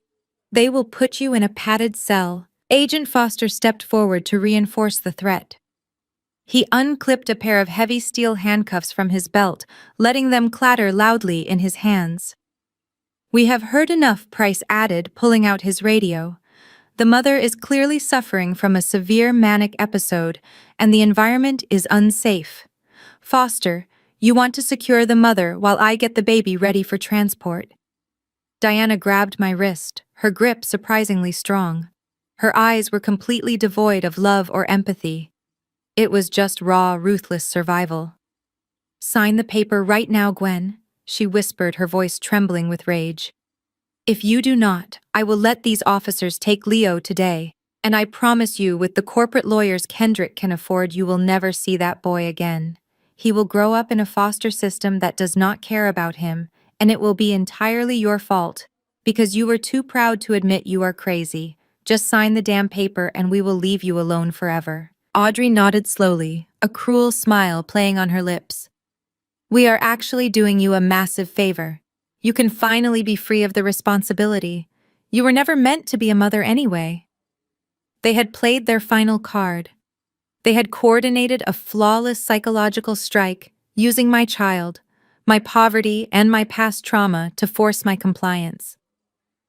Foster took another step toward the alcove where Leo was playing. The metallic clink of the handcuffs echoed in the small room. The trap had closed tight around me, but what they did not know was that I had already called for backup. I looked directly into the eyes of my mother and smiled. I smiled, looking directly into the eyes of my mother. I reached down and picked up the thick stack of legal documents from the wooden dining table. I did not reach for a pen. Instead, I gripped the top edge of the heavy paper with both hands and ripped the entire packet cleanly down the middle. The sound of tearing paper was deafening in the quiet, cramped room. I dropped the shredded halves onto the scuffed floorboards right at the feet of my mother. Diana gasped, stepping back as if I had physically struck her. "You stupid, arrogant girl!" she screamed, her face contorting with absolute fury. "You just signed away your son!" Foster put the cuffs on her. "Take the child right now." Agent Foster lunged forward, reaching for my arm with the heavy steel handcuffs. But before his fingers could even brush against my sleeve, the front door of my apartment swung wide open. It did not just open, it was thrown back with such explosive force that the brass doorknob dented the drywall. 3 men in immaculate tailored suits stepped into the small living room. They did not look like tired civil servants. They looked like apex predators. Leading the group was Finch, the senior wealth management attorney for my grandfather. He was a tall, imposing man with silver hair and a gaze so sharp it could cut glass. Behind him were 2 massive private security contractors whose sheer physical presence instantly shrank the room. "Step away from my client right now," Finch commanded, his voice booming with the weight of absolute legal authority. Foster froze mid-lunge, his hand still gripping the handcuffs. He looked at the 3 men, his arrogant smirk completely faltering. "Who the hell are you?" Foster demanded, trying to regain his footing. "This is an active state child welfare investigation. You are interfering with official government business." Finch did not even blink. He reached into his leather briefcase and pulled out a single sheet of paper, holding it up for the corrupt agents to see. I am the senior legal counsel for Harrison and the executor of his family trust. And you, Agent Foster, are currently trespassing. We contacted the regional director of the Child Protective Services an hour ago. There is no emergency removal order on file for this address. There is no anonymous tip registered in the state database. You are operating completely outside of your jurisdiction on an illegal freelance intimidation job. The color instantly drained from the face of Foster. Agent Price took a sudden step backward, bumping hard into the kitchen counter. They knew exactly what had just happened.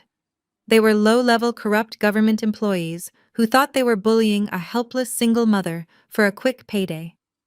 They suddenly realized they were standing directly in the crosshairs of a billionaire legal empire. If you attempt to detain my client or touch that child, Finch continued, stepping directly between me and the two agents, I will have your badges stripped by the end of the day. I will personally file federal charges against both of you for extortion, falsifying state documents, and attempted kidnapping under the color of law. My firm has enough resources to keep you tied up in civil and criminal court until you are both bankrupt and sitting in a federal penitentiary. Audrey let out a high-pitched gasp, pressing her hand tightly over her mouth. Diana stared at the lawyers in absolute disbelief. How did you... she stammered, looking wildly from Finch to me. Harrison does not even speak to you. He cut you off years ago. I stepped out from behind the towering frame of Finch, looking at my mother with icy calm. Grandfather never cut me off, Mother, I said clearly. He simply thought I was receiving my trust disbursements because you have been forging my signature for 10 years. I went to see him yesterday at the community clinic. We had a very enlightening conversation about where my inheritance has actually been going. Diana began to shake uncontrollably. Her eyes darted around the room, looking for an escape route that simply did not exist. Audrey grabbed the arm of her mother, her expensive designer bag entirely forgotten on the floor. Mom, what is she talking about? Audrey asked, her voice trembling with sudden panic. What trust disbursements? Kendrick said all the money was from his corporate investments. Finch turned his attention to my mother and sister, adjusting his expensive silk tie. Your husband is a very creative accountant, Audrey Finch said, his tone laced with lethal sarcasm. But unfortunately for him, moving $70 million through a Delaware shell company leaves a rather large paper trail. A trail my client here has already completely decrypted and handed over to our forensic team. The corrupt agents did not wait around to hear the rest of the family drama. Foster shoved his handcuffs back into his belt and pushed roughly past his partner. Let us get out of here, Price, he muttered, keeping his head down as he squeezed past the private security contractors. They practically sprinted out the door, abandoning the two wealthy women who had paid them to ruin my life. The heavy apartment door clicked shut behind the fleeing agents. The sudden silence in the room was absolute. My mother and sister were trapped. The two private security contractors stepped forward, crossing their arms and completely blocking the exit. Diana stood frozen in the center of my scuffed living room, staring at the torn custody documents scattered across the floorboards. The reality of her situation was crashing down on her, but a narcissist never truly surrenders. Her initial panic rapidly morphed into desperate, aggressive defiance. You think you have won, Gwen? She sneered, her voice shaking with adrenaline. You think bringing a lawyer to my face changes anything? Harrison is an old fool. He is my father. Blood is thicker than whatever digital spreadsheets you managed to hack. When I explain that Kendrick was simply managing the assets to protect them from your reckless behavior, he will understand. He has always protected the family. Finch let out a dry, humorless laugh. He unbuttoned his suit jacket and took a step toward my mother. Diana, you fundamentally misunderstand your position, he said, his tone clinical and completely devoid of empathy. Harrison does not view you as family. He views you as a liability. 10 minutes before we arrived at this apartment, I filed a preliminary injunction in federal court freezing every single domestic asset tied to Meridian Holdings. Your bank accounts are locked, your credit cards are suspended. The deed to the Beverly Hills estate is currently under review for civil asset forfeiture. Audrey let out a choked sob, clutching her face. No, no, no, she chanted, stepping away from our mother.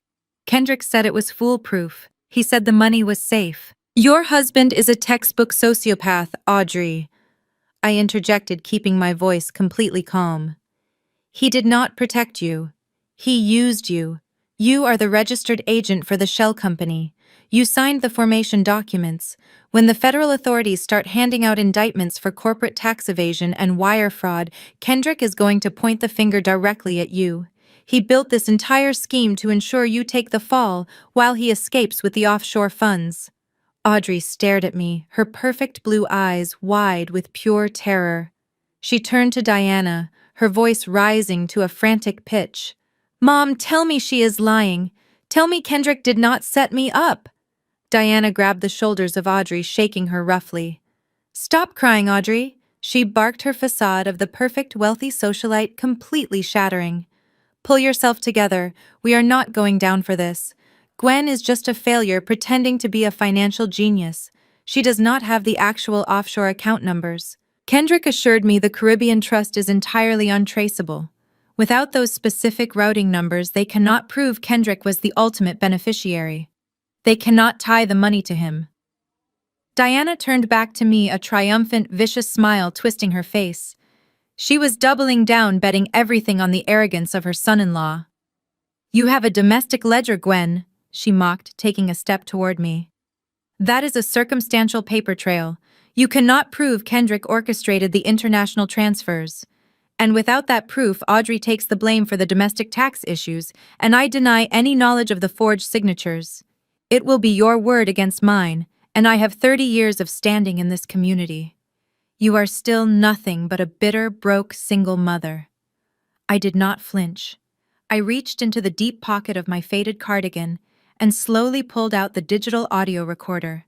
I held it up between my fingers, the small device catching the light in the dim room. I did not just copy the hard drive of Kendrick during your little patio party yesterday, Mother, I said softly. I also planted a continuous audio bug directly under his mahogany desk. The triumphant smile vanished from the face of Diana, instantly replaced by a look of profound horror. I have a crystal-clear recording of Kendrick confirming the exact offshore destination. I continued, my voice echoing with absolute finality. I have him detailing the precise timeline to move the final $70 million into a private trust in Georgetown, and best of all, I have him laughing about how easy it was to trick his own wife into being his legal meat shield. He admitted to everything on tape. Audrey let out a gut-wrenching scream and collapsed onto the cheap sofa, burying her face in her hands. Diana stumbled backward as if she had been shot. She reached out blindly, grabbing the edge of the kitchen counter to keep herself from falling. Finch turned to me, nodding approvingly. We have enough to go to the Federal Bureau of Investigation right now, Gwen, he said. We can have Kendrick arrested before dinner. No, I said, slipping the recorder back into my pocket. If we arrest him quietly on a Monday afternoon, he gets to call his high-priced defense attorneys and hide behind closed doors. He gets to spin the narrative. They spent my entire life humiliating me in public. They tried to steal my son in the middle of the day. I want them completely exposed in front of the exact same society they tried to impress with my money. I looked at Finch, my mind already calculating the final equation. Kendrick is hosting a massive charity gala this Saturday night, I stated. He invited every major investor and socialite in Los Angeles. He thinks that gala is his crowning achievement, his final step into the absolute elite circle of wealth managers. He plans to announce a massive charitable donation to secure his public legacy using the stolen funds from my trust. Finch smiled a cold, predatory grin. Harrison will be very pleased to hear that, he noted. Your grandfather already received an invitation to that specific event. He was planning to decline, but I believe his schedule has just opened up. Perfect, I replied. I turned back to my mother, who was now pale and hyperventilating against the kitchen counter. See you at the gala, Mother, I whispered. I suggest you wear something that does not embarrass us. The moment my mother and sister fled the apartment, Finch instructed his security contractors to stand guard outside my door. The threat of corrupt state agents was neutralized, but Kendrick was a desperate man backed into a corner. I locked the deadbolt and walked back to my small kitchen table. The shredded pieces of the fake custody agreement still littered the floor, a physical reminder of the lengths my family would go to destroy me. But the time for playing defense was over. It was time to load the final weapon. I connected to my secure server. When I held up that small black device in front of my mother, I was holding my secondary receiver. The actual digital audio bug I had planted under the mahogany desk of Kendrick was a high-end tactical transmitter. As long as it had an active wireless internet connection, it continuously uploaded compressed audio files directly to my private cloud drive. Kendrick had unknowingly provided the bandwidth for his own downfall. I downloaded the final batch of audio files from the server. I put on my headphones and began to scrub through the timeline of the recording. I fast-forwarded past the mundane sounds of the party, the clinking glasses, and the distant jazz music. I needed the exact moment Kendrick called his offshore banker back to confirm the transfer. At exactly 4:15 in the afternoon on the recording, the heavy office door clicked shut. The sound of Kendrick pacing across his Persian rug echoed through my headphones. He dialed a number on speakerphone. His voice was laced with pure adrenaline and unchecked greed.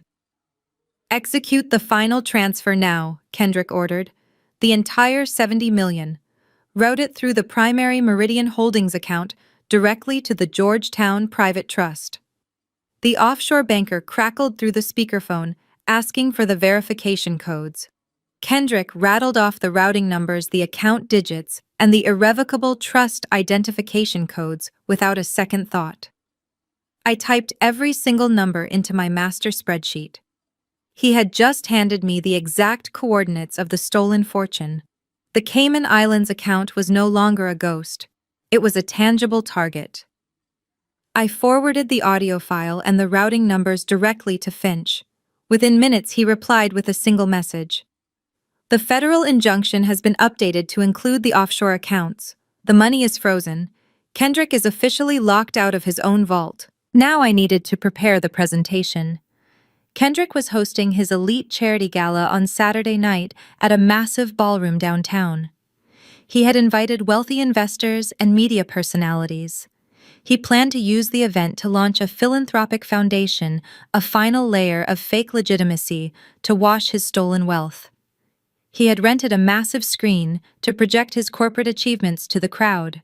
That screen was going to be my stage. As a data analyst, I knew how to tell a story with numbers.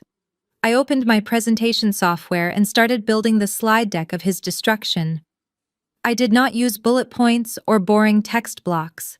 I used high-contrast data visualizations. The first slide was a simple, beautiful graph showing the monthly disbursements from the trust of my grandfather. It looked completely normal until I added the second layer. A bright red line intersected the graph showing exactly where the money was being diverted into the shell company. The next slide was a side-by-side comparison of signatures. On the left was my actual signature pulled from my legal driver license. On the right was the signature my mother had forged on the corporate tax documents. I added a subtle animation highlighting the glaring discrepancies in the pen strokes. It was undeniable proof of felony forgery. Then I added the audio waveforms. I embedded the crystal-clear recording of Kendrick admitting to using his wife as a legal shield. I synced the audio to display his exact quotes on the screen in massive bold text as he spoke the words. I wanted the entire Los Angeles elite to read his betrayal while they listened to his voice. I spent 3 days perfecting the presentation. I timed every slide, every transition, and every audio cue to hit with maximum psychological impact. I engineered a custom executable file that I could launch remotely from my smartphone once I breached the audiovisual network at the gala. By Saturday evening, the digital trap was completely flawless. I closed my laptop and looked at my reflection in the dark screen. I was no longer the invisible scapegoat in a faded cardigan. The transformation was complete. It was time to get dressed for the gala. On Saturday evening, the transformation began. I did not have to shop for a dress. Earlier that afternoon, my grandfather had sent an executive protection team to my apartment, along with a master stylist and a private pediatric nurse to watch over Leo. The stylist brought a garment bag containing a custom haute couture gown flown in directly from Paris. It was tailored from midnight blue silk, designed to drape perfectly over my frame, with sharp, elegant lines that radiated power. The true centerpiece of the ensemble was delivered in a velvet lockbox. It was the emerald and diamond necklace that had belonged to my late grandmother. My mother had begged Harrison for those emeralds for decades, but he had locked them in a vault the day my grandmother died. Tonight they rested against my collarbone, cold and heavy, a physical manifestation of my rightful place in the family hierarchy. I looked at my reflection in the full-length mirror. The exhausted woman with the dark circles and the frayed cardigan was completely gone. Staring back at me was the sharp, analytical mind of a woman who had just outsmarted a Wall Street executive. I kissed the forehead of my sleeping son, thanked the nurse, and walked out to the waiting black town car. The drive to the Grand Wilshire Ballroom in downtown Los Angeles was smooth and silent. I sat in the spacious back seat, pulling out my smartphone to run one final diagnostic on the executable file. The custom code was primed. I just needed to connect to the open audiovisual network of the venue to hijack the massive projector screen Kendrick had rented for his presentation. The town car pulled up to the curb. The entrance to the gala was a circus of excess.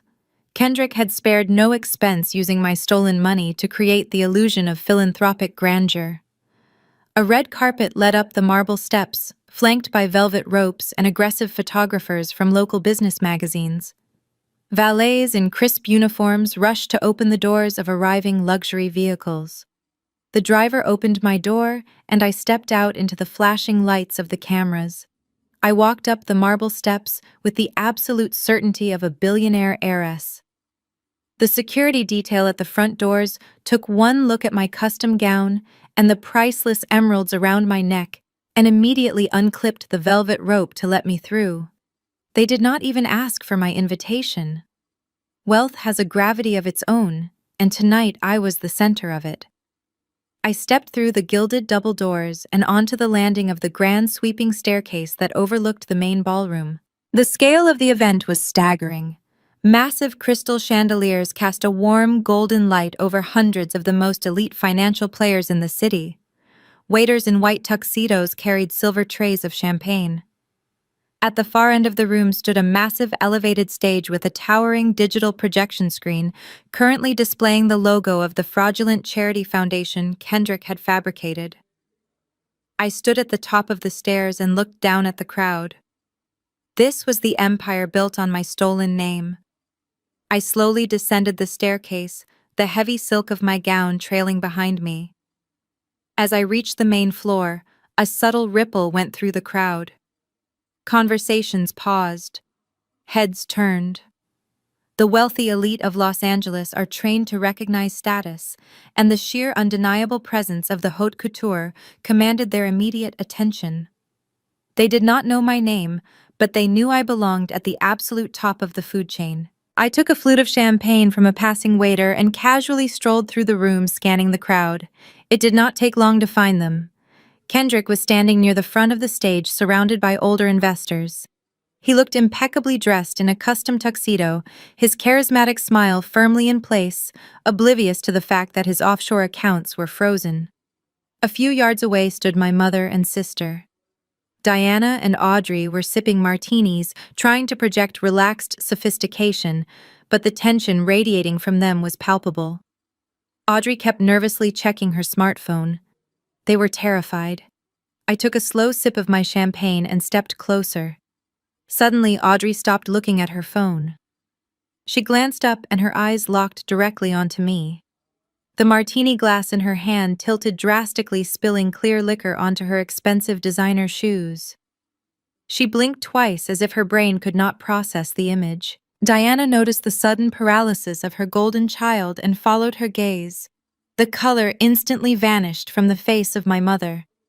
The invisible servant they had banished to the laundry room less than a week ago was currently holding the attention of the entire crowded ballroom. Audrey slammed her ruined martini glass onto a passing silver tray with such force, the crystal stem snapped in half. She did not care about the spilled liquor or the stares of the nearby investors. Her entire reality was fracturing in real time. She marched across the ballroom floor, her heels clicking aggressively against the polished marble. Diana hurried after her, desperately whispering for her to keep her voice down, but Audrey was completely beyond reason. "Gwen, what the hell do you think you are doing?" Audrey hissed, stopping just inches from my face. Her perfectly manicured hands were shaking uncontrollably. "You are not on the guest list. And where did you get that dress? Who did you steal it from?" I took a slow sip of my champagne, letting the expensive bubbles pop against my tongue before answering. "I did not steal anything." "Audrey," I replied, my voice perfectly leveled to carry just far enough for the surrounding guests to hear. "I was invited. And as for the dress, I consider it an early inheritance." Audrey stared at the heavy emerald and diamond necklace resting against my collarbone. Recognition flashed in her eyes, followed immediately by pure, unadulterated rage. "Those are the emeralds of grandmother," she gasped, her voice rising an entire octave. "Mom asked for those years ago, and Harrison said they were locked in a vault. You broke into the estate. You are a thief." By now, a tight circle of wealthy socialites and venture capitalists had formed around us. They pretended to be engaged in their own quiet conversations, but their eyes were firmly locked onto the drama unfolding in the center of the room. High society feeds on scandal, and Audrey was serving them a massive feast. Diana finally caught up to us, grabbing the arm of her golden child. "Audrey, please," Diana whispered through gritted teeth, forcing a painfully fake smile for the watching crowd. "Let the security handle this quietly. Do not make a scene in front of the press." But Audrey violently yanked her arm away from our mother. "She is a psychotic drug addict, Mom," Audrey yelled, pointing a shaking finger directly at my face. "She tried to ruin my patio party, and now she is trying to ruin the biggest night of my husband. Security! I need security over here right now." Two massive men in black suits and earpieces immediately broke away from the entrance and jogged toward us. The crowd parted, allowing the guards to step into our tight circle. "This woman is a trespasser," Audrey demanded, gesturing frantically toward me. "She is not on the VIP list. She stole priceless family jewelry, and she has a history of severe mental illness. I want her physically removed from this venue immediately. Call the police and have her arrested for grand larceny." The lead security guard looked at Audrey, who was red-faced, sweating and screaming in the middle of a formal gala. Then he looked at me. I was standing perfectly still, holding a flute of champagne draped in custom Parisian silk and radiating absolute calm. In the world of extreme wealth, crazy does not wear haute couture with such effortless grace. "Mom," the guard said cautiously, addressing me. "Can I see your invitation, please?" I smiled warmly at the guard. "I do not have a paper invitation, sir." I explained, my voice smooth and unbothered. "I am here as a personal guest of the primary benefactor of this event." Audrey let out a harsh, manic laugh. "She is lying," she shrieked, her voice echoing off the vaulted ceilings. "My husband is the primary benefactor. Kendrick organized this entire foundation. He does not even allow her in our house, let alone invite her to his gala. Throw her out right now before I have you fired." The guard hesitated. The sheer monetary value of the emeralds around my neck was giving him serious pause. "You do not manhandle a woman wearing $1 million in jewels unless you are absolutely certain she is a nobody." And my posture told him I was a very dangerous somebody. "Gwen, stop this right now," Diana hissed, stepping close to me, her voice dropping to a venomous whisper meant only for my ears. "You are embarrassing the family in front of the most important investors in the state. If you do not walk out those doors quietly right now, I swear to God I will make sure the state takes Leo tomorrow morning." I looked down at my mother. The desperation in her eyes was pathetic. "You do not have the power to take my son, Mother," I whispered back. "You do not even have the power to pay for the martini Audrey just spilled. Your credit cards were declined at noon today, were they not?" Diana gasped, taking a clumsy step back, as if I had physically slapped her. Her face went entirely slack.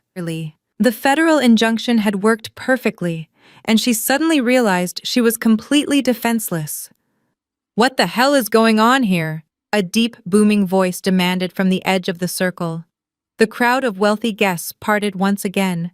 Kendrick pushed his way through the onlookers, his charming, philanthropic smile completely gone, replaced by a look of sheer aggressive fury. He had seen the commotion from the stage and marched over to protect his pristine public image. He glared at me, his fists clenched tight. Kendrick glared at me, his fists clenched so tight his knuckles were white against his dark skin. "What are you doing here, Gwen?" he demanded, his voice a low, dangerous rumble intended to intimidate. "This is a private event for serious investors and philanthropists. It is not a charity soup kitchen. You need to leave right now before I have you arrested for trespassing." I did not step back. I met his furious gaze with absolute calm. "I am just here to support your philanthropic endeavors, Kendrick," I said smoothly. "After all, we both know how much of my money you have poured into this little foundation of yours." His eyes widened slightly, a microscopic flicker of panic breaking through his aggressive facade. He darted a quick look at the surrounding crowd of wealthy socialites who were now leaning in, completely captivated by the scandal. He realized instantly that he needed to shut me up before I said another word. "She is having another one of her episodes," Kendrick announced to the onlookers, forcing a tight, apologetic smile. He played the role of the burdened savior perfectly. "My sister-in-law has struggled with severe mental health issues for years. She has a habit of creating delusions about our finances. Please excuse the disruption, everyone. We will get her the medical help she needs immediately." He turned back to the security guards, his smile vanishing entirely. "Do your jobs and escort this woman out the back door," he barked. "And do not be gentle. She is a threat to the safety of my guests." But the lead security guard remained planted firmly in place. His eyes shifted nervously from the furious wealth manager to the breathtaking emerald necklace resting against my collarbone. "Sir," the guard stammered. "She stated she is a personal guest of the primary benefactor. Without confirmation from Mr. Harrison, I cannot forcibly remove a VIP guest." Kendrick let out a sharp, frustrated breath. His arrogance could not handle being defied by a hired guard in front of his most important clients. His carefully constructed mask of the refined, sophisticated executive completely disintegrated. He stepped aggressively into my personal space, his imposing frame towering over me. "You think you can come into my venue wearing stolen jewelry and humiliate me?" he hissed, his breath hot against my face. "You are nothing. You are a broke, pathetic joke, and I am not going to let you ruin the most important night of my career." Before I could respond, Kendrick reached out and clamped his large hand violently around my bare upper arm. His fingers dug painfully into my skin. It was a shocking display of physical aggression. Several women in the crowd gasped, stepping backward. Audrey was practically vibrating with vicious excitement, demanding he strip the necklace from my throat before tossing me onto the street. He pulled me roughly toward him, attempting to physically drag me toward the service exit himself. "You are leaving right now," Kendrick growled, yanking my arm so hard I nearly lost my balance. "Take your hands off her." The voice did not come from the security guards or the shocked onlookers. It rolled through the massive ballroom like a clap of thunder, instantly silencing the jazz quartet and freezing every single person in the room. The sheer authority in the tone vibrated in the chest of everyone present. Kendrick stopped dead in his tracks. He turned his head slowly toward the grand staircase. His grip on my arm loosened just enough for me to yank myself free. Standing at the top of the marble stairs was Harrison. The heavy mahogany doors at the main entrance had swung completely open.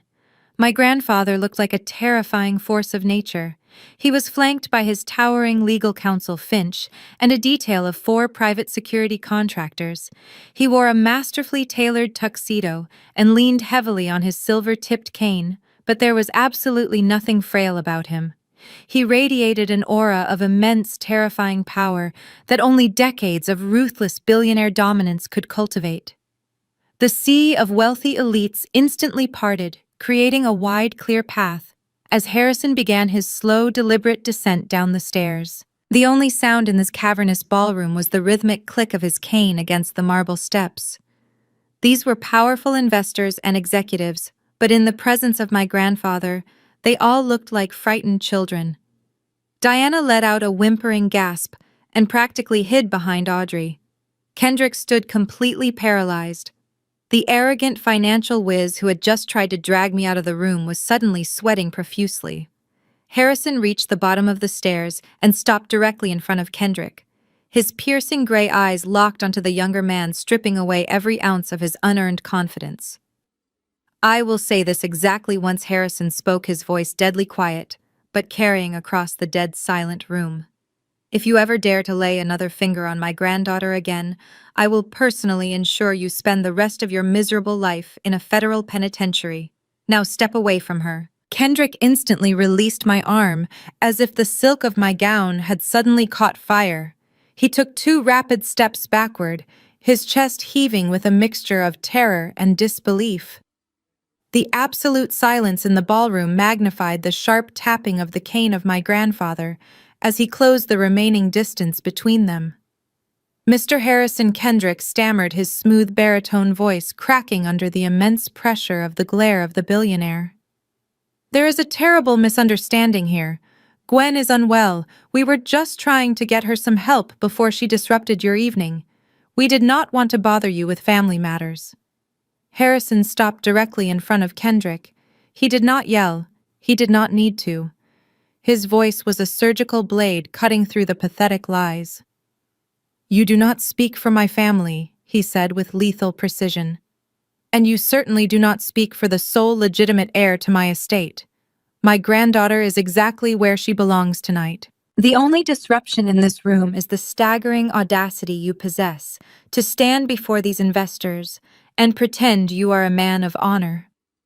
A collective gasp rippled through the elite crowd. The word heir hung in the air like a physical weight. The whispers started instantly spreading through the ranks of the socialites and venture capitalists. The narrative Kendrick and my mother had spent years building, the story of the crazy broke single mother, was completely obliterated in 2 sentences from the most powerful man in Los Angeles. Diana could not help herself. Her narcissistic need to control the situation overrode her survival instincts. She pushed past Audrey and stepped into the circle, her face stretched into a grotesque mask of desperate affection. Father, please, she begged, reaching a trembling hand toward him. You do not understand what she has put us through. She has been lying to you. Kendrick has been protecting our assets from her erratic behavior. Harrison slowly turned his head to look at his daughter. The utter disgust in his eyes made Diana shrink back as if she had been slapped. I have no daughter, Harrison stated, his voice echoing across the marble floors. I only see a pathetic thief who sold her own flesh and blood to fund a lifestyle she could never earn herself. Do not address me again, Diana. You are entirely irrelevant to my future. Diana let out a choked sob, pressing both hands over her mouth and stumbling backward into Audrey. The public humiliation was absolute. They were being dissected in front of the exact high society circle they worshipped. Every camera in the room was pointed at them, capturing the spectacular collapse of their fake empire. But I was not just there to watch them squirm. While Harrison commanded the absolute attention of every single person in the massive ballroom, I opened my small velvet clutch. The distraction was flawless. Not a single eye was on me. The wealthy guests, the press, and the security guards were entirely focused on the billionaire systematically dismantling the host of the gala. I slipped my smartphone out, keeping it hidden against the folds of my midnight blue gown. I glanced up at the towering digital projection screen behind the stage. It was currently displaying the glowing gold logo of the fake charity foundation of Kendrick. I unlocked my phone and accessed the custom executable file I had engineered earlier in my apartment. I did not need physical access to the audiovisual booth at the back of the room. Kendrick had rented a state-of-the-art wireless projection system for his big night, and as a data analyst I knew exactly how to exploit the default administrative passwords they never bothered to change. I connected to the local network, routing my payload directly through the primary display channel. I tapped the execution icon on my screen. The progress bar loaded instantly. The custom script bypassed the rudimentary firewall of the venue, locking out the hired technician in the back booth and seizing total control of the presentation software.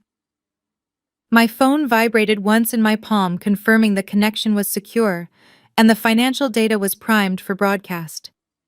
Kendrick was still trying to salvage his reputation, desperately whispering to Harrison about private meetings and internal audits. He was begging for a chance to explain the discrepancies off the record. He had no idea that the record was about to be projected in high definition to everyone he knew. I slid the phone back into my clutch and took a step forward, standing shoulder to shoulder with my grandfather. Harrison glanced at me, a subtle nod of approval passing between us. The digital trap was firmly locked. I looked directly at Kendrick, watching the sweat bead on his forehead. "You promised these wonderful people a presentation tonight, Kendrick," I said, my voice ringing clear and steady across the silent ballroom. "I think it is time we show them exactly what kind of foundation you have been building." I raised my hand and pointed toward the massive screen behind him. The golden logo flickered and vanished, replaced by the stark black background of my forensic data presentation. The massive screen behind the stage flared with a brilliant white light, forcing several investors in the front row to shield their eyes. When the harsh glare settled, it revealed a beautifully structured data visualization. As a data analyst, I knew exactly how to capture an audience. The first slide was titled "The Anatomy of a Stolen Inheritance." It displayed a simple blue bar graph representing the monthly trust disbursements my grandfather had authorized. The number $582,000 flashed in bold text across the top of the screen. The crowd remained perfectly silent, trying to understand what they were looking at. Kendrick spun around to look at the screen, and the last drop of color drained from his face. He frantically waved his arms at the audiovisual booth located at the back of the balcony. "Cut the feed," he screamed, his voice cracking with panic. "Shut down the projector right now. Get security up there and pull the plug." A hired technician in the booth desperately slammed his hands against a computer keyboard, but it was completely useless. My custom script had locked the hardware entirely. The presentation was running on an automated loop, and nobody in the building could stop it, except me. I raised my voice, ensuring every single person in the massive ballroom could hear me over the ambient hum of the electronics. For the past 10 years, my family told everyone I was a broken addict who refused their help, I announced. They used that lie to justify their own incredible wealth and to cast themselves as generous saviors. But the data tells a very different story. Watch the screen. Behind Kendrick, the blue bar graph animated. A jagged, blood-red line suddenly splintered off from the main column, showing the trust funds being hijacked before they ever reached my bank account. The red line flowed directly into a corporate logo. It was the stylized mountain peak of Meridian Holdings. Gasps rippled through the audience. Half the people in this room had invested their own private wealth with Kendrick specifically because of his association with that highly profitable limited liability company. They were suddenly realizing his flagship corporate account was nothing more than a stolen family trust fund. Panic began to spread among the venture capitalists. If he was stealing from his own family, what was he doing to their investment portfolios? "This is absurd," Kendrick shouted, trying to block the screen with his body. "This is a fabricated digital attack. Do not look at it. None of this is real." But nobody was looking at him anymore. They were staring at the second slide, which had just materialized on the projection screen. It was a massive side-by-side forensic analysis of two signatures. On the left was my authentic signature taken from my state-issued identification. On the right was the signature on the Meridian Holdings tax returns. A bright yellow circle highlighted the aggressive slant and the incorrect pen pressure of the forged document. My mother Diana forged my signature every single month for a decade, I explained, pointing directly at her. She stood frozen in the crowd, looking like a cornered animal as the high-definition projector displayed her felony crimes to the entire Los Angeles elite. She sold me out to fund the extravagant lifestyle of her favorite daughter. She used my inheritance to pay off her own Internal Revenue Service tax liens and buy her way into your exclusive country clubs. The whispers in the crowd turned into loud, outraged murmurs. Several wealthy women who had just been drinking martinis with Diana physically took a massive step away from her, treating her like an infectious disease. She tried to open her mouth to defend herself, but the absolute magnitude of the proof projected behind me crushed her into silence. Her carefully constructed social standing evaporated in mere seconds. The presentation transitioned to the third slide. It was a web of photographs and property deeds connecting the stolen funds to the luxury assets of my sister. A picture of the $8 million Beverly Hills mansion flashed on the screen alongside the corporate registration papers. The authorized signatory on all the fraudulent corporate documents was clearly highlighted in bright red ink. It was the name of Audrey. Audrey let out a piercing shriek. She looked up at the massive screen, seeing her own name plastered across a mountain of federal tax fraud. She turned to Kendrick, her eyes wide with frantic betrayal. "You told me it was a tax strategy," she screamed at him, her voice echoing in the large hall.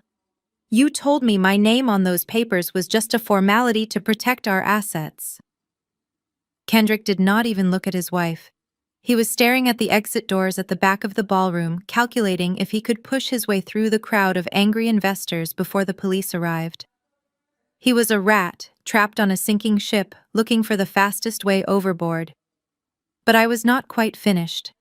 I reached into my velvet clutch and tapped my smartphone screen one last time. The final slide appeared. It was a massive audio waveform glowing ominously against the black background. The visual data had destroyed their public reputation, but the audio recording was about to send them straight to federal prison. "Let us hear what the brilliant financial executive has to say behind closed doors," I announced. I hit play. The massive speakers of the ballroom crackled to life. The audio was crystal clear, capturing every subtle inflection of the voice of Kendrick. It was not the smooth, polished tone he used when pitching to investors or hosting charity galas. It was the sharp, impatient voice of a criminal covering his tracks. "Execute the final transfer now," the recorded voice of Kendrick ordered, echoing off the vaulted ceilings. "The entire $70 million. Route it through the primary Meridian Holdings account directly to the Georgetown Private Trust."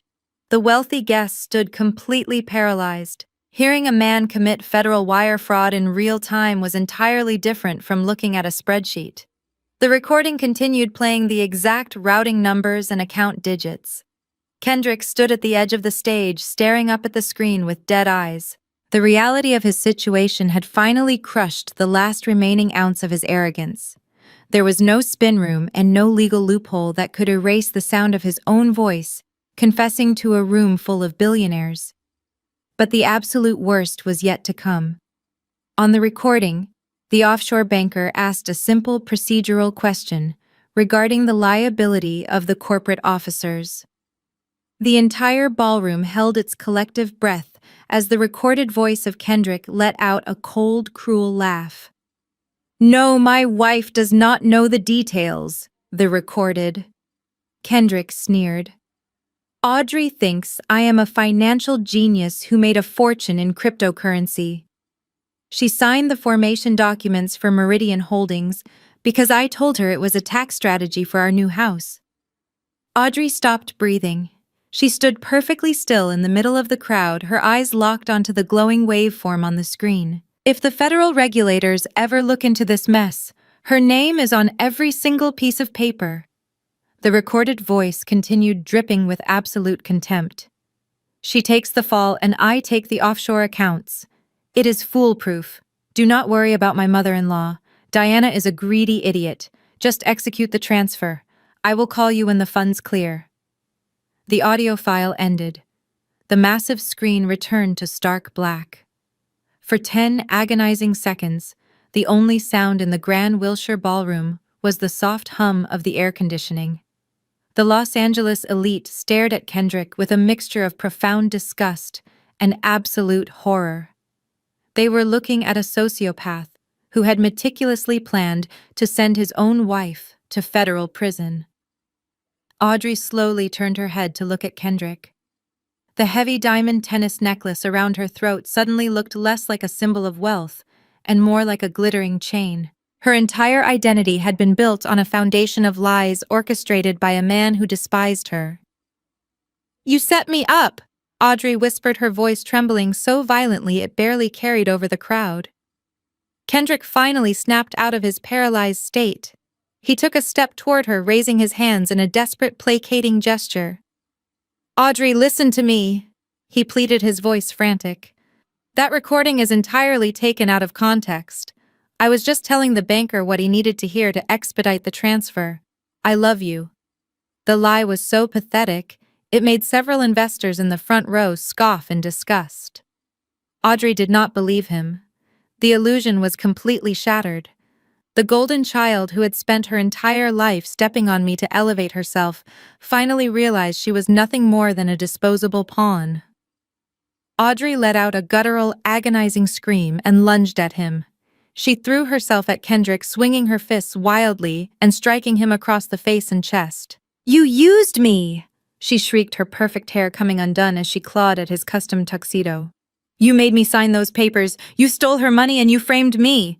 Kendrick stumbled backward, trying to grab her wrists to stop the assault. "Stop it, Audrey!" He barked, his temper flaring as he shoved her roughly away.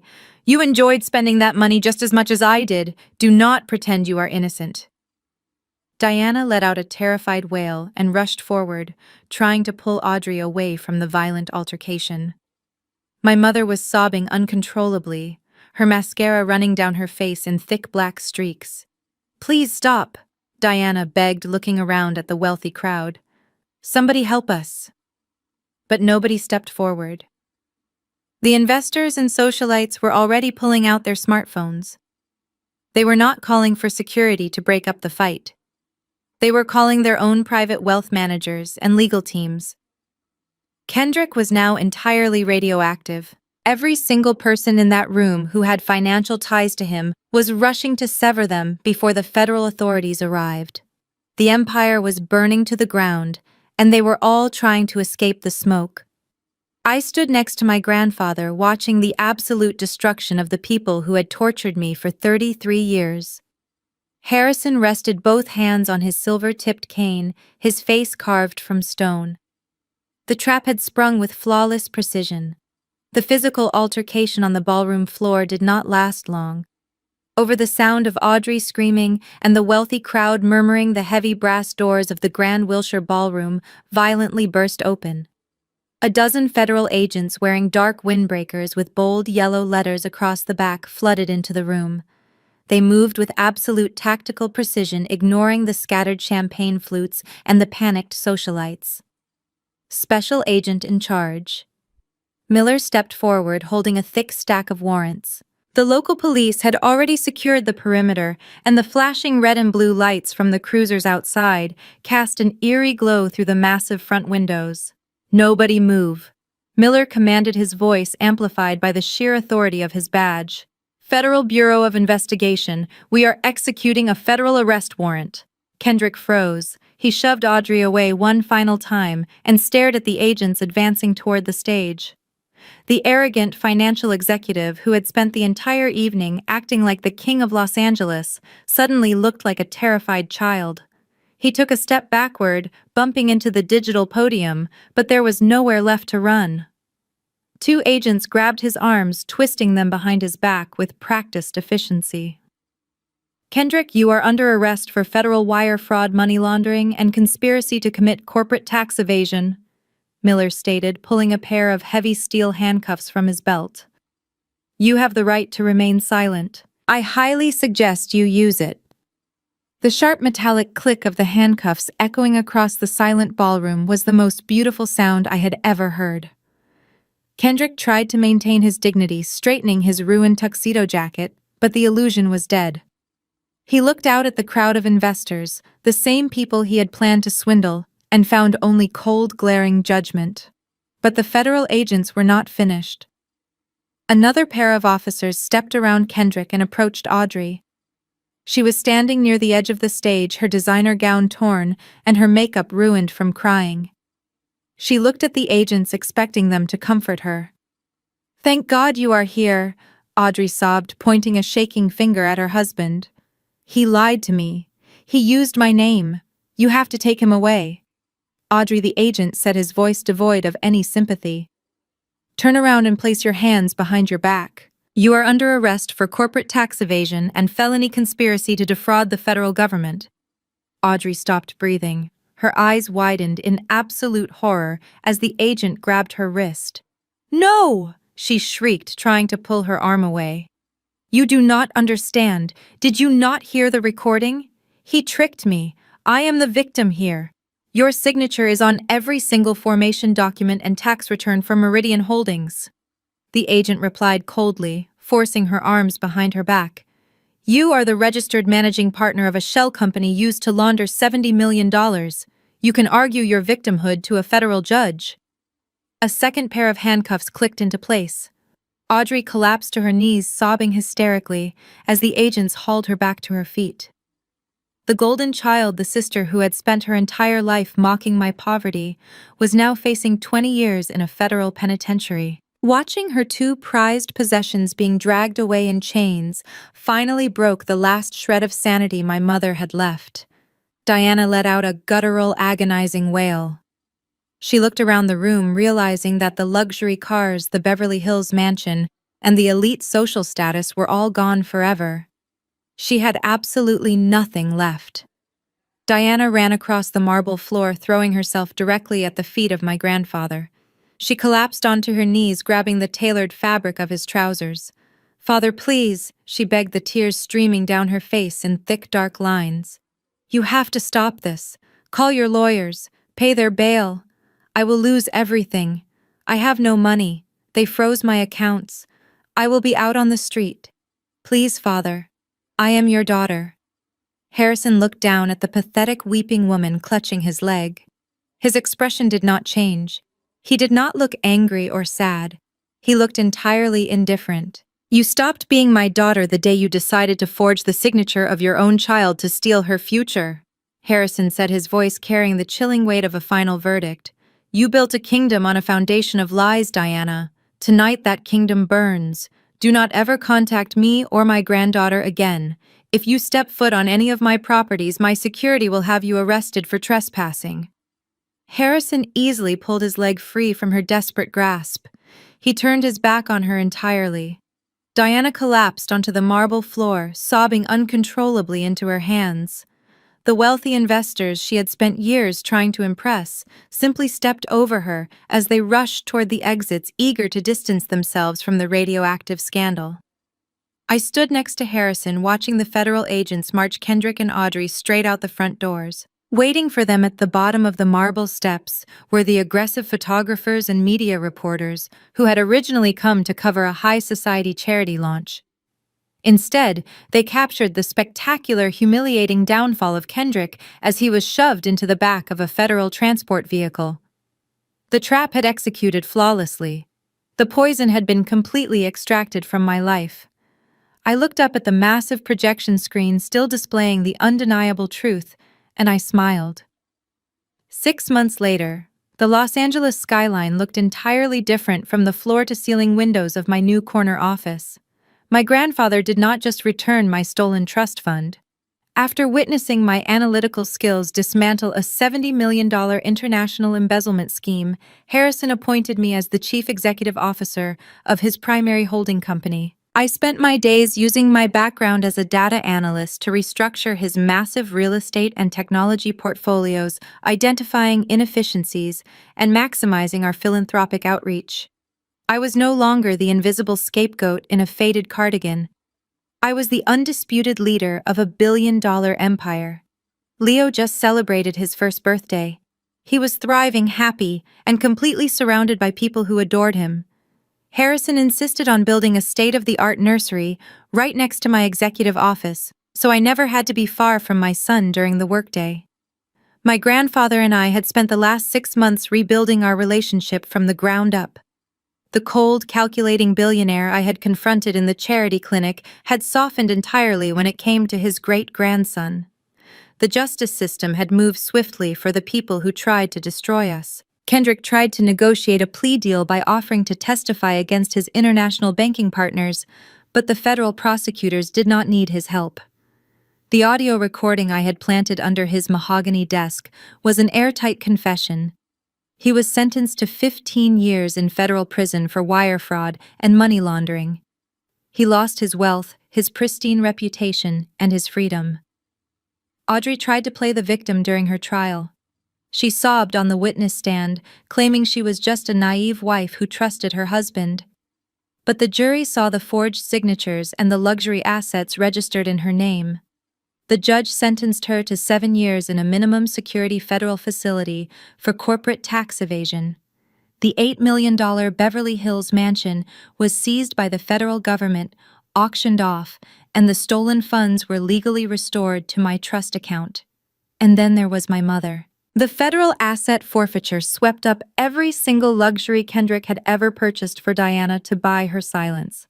Her bank accounts were frozen, her credit was destroyed, and she was evicted from her upscale condominium. She desperately reached out to the wealthy socialites she used to drink martinis with, but high society absolutely despises a public scandal. Every single one of her friends blocked her number.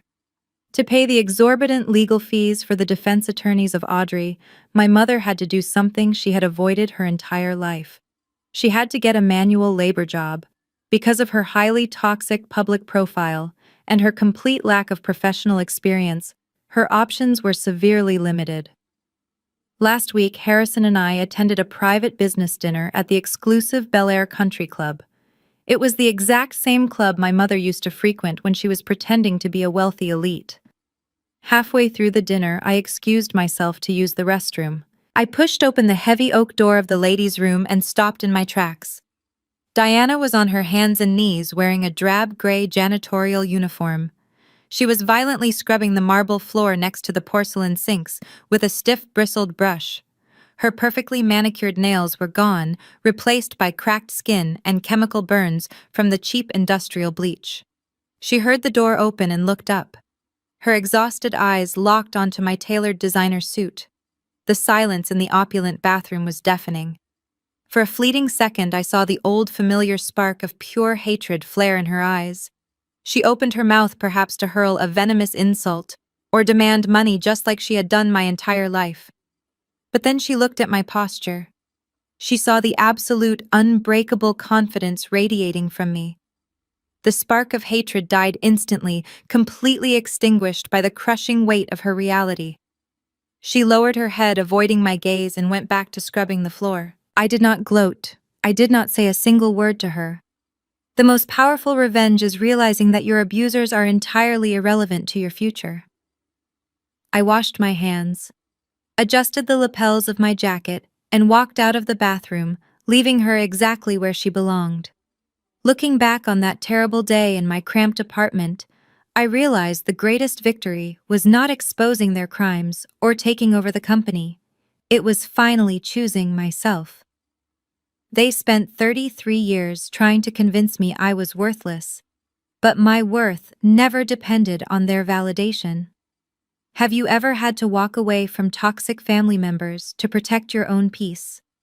I would love to hear your stories of unexpected transformation in the comments below. If this journey resonated with you, please hit the like button and subscribe to hear more authentic stories of resilience and growth. Share this video as a reminder that the people who try to bury you often forget that you are a seed. Thank you for listening to my story. The story we just explored offers a profound lesson on the nature of toxic family dynamics and the ultimate power of reclaiming your own narrative. For years, Gwen was subjected to relentless psychological manipulation.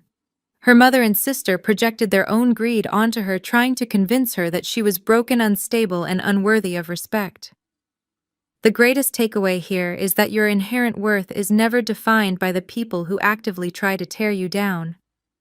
Toxic individuals often weaponize your deepest vulnerabilities against you. They will use your past traumas, your financial struggles, or your moments of weakness to build a false narrative where they are the generous saviors and you are the helpless burden. Gwen could have easily surrendered to this intense emotional warfare. She could have signed those legal papers and accepted the pathetic role they assigned to her just to keep the peace. Instead, she anchored herself in undeniable truth. She realized that their constant cruelty was not a reflection of her value, but a glaring reflection of their own moral corruption. By stepping back, gathering the hard facts, and refusing to react emotionally to their calculated gaslighting, she stripped them of their power entirely. Her journey teaches us that true strength does not require screaming matches or matching the hostility of your abusers. It requires a quiet, unshakable belief in your own reality. When you stop seeking validation from people who are fiercely committed to misunderstanding you, you become completely untouchable. The most devastating response to manipulation is simply choosing to walk away and thrive in the light of the truth. If you are currently dealing with toxic individuals who try to diminish your worth, I encourage you to set firm boundaries today and start reclaiming your own power.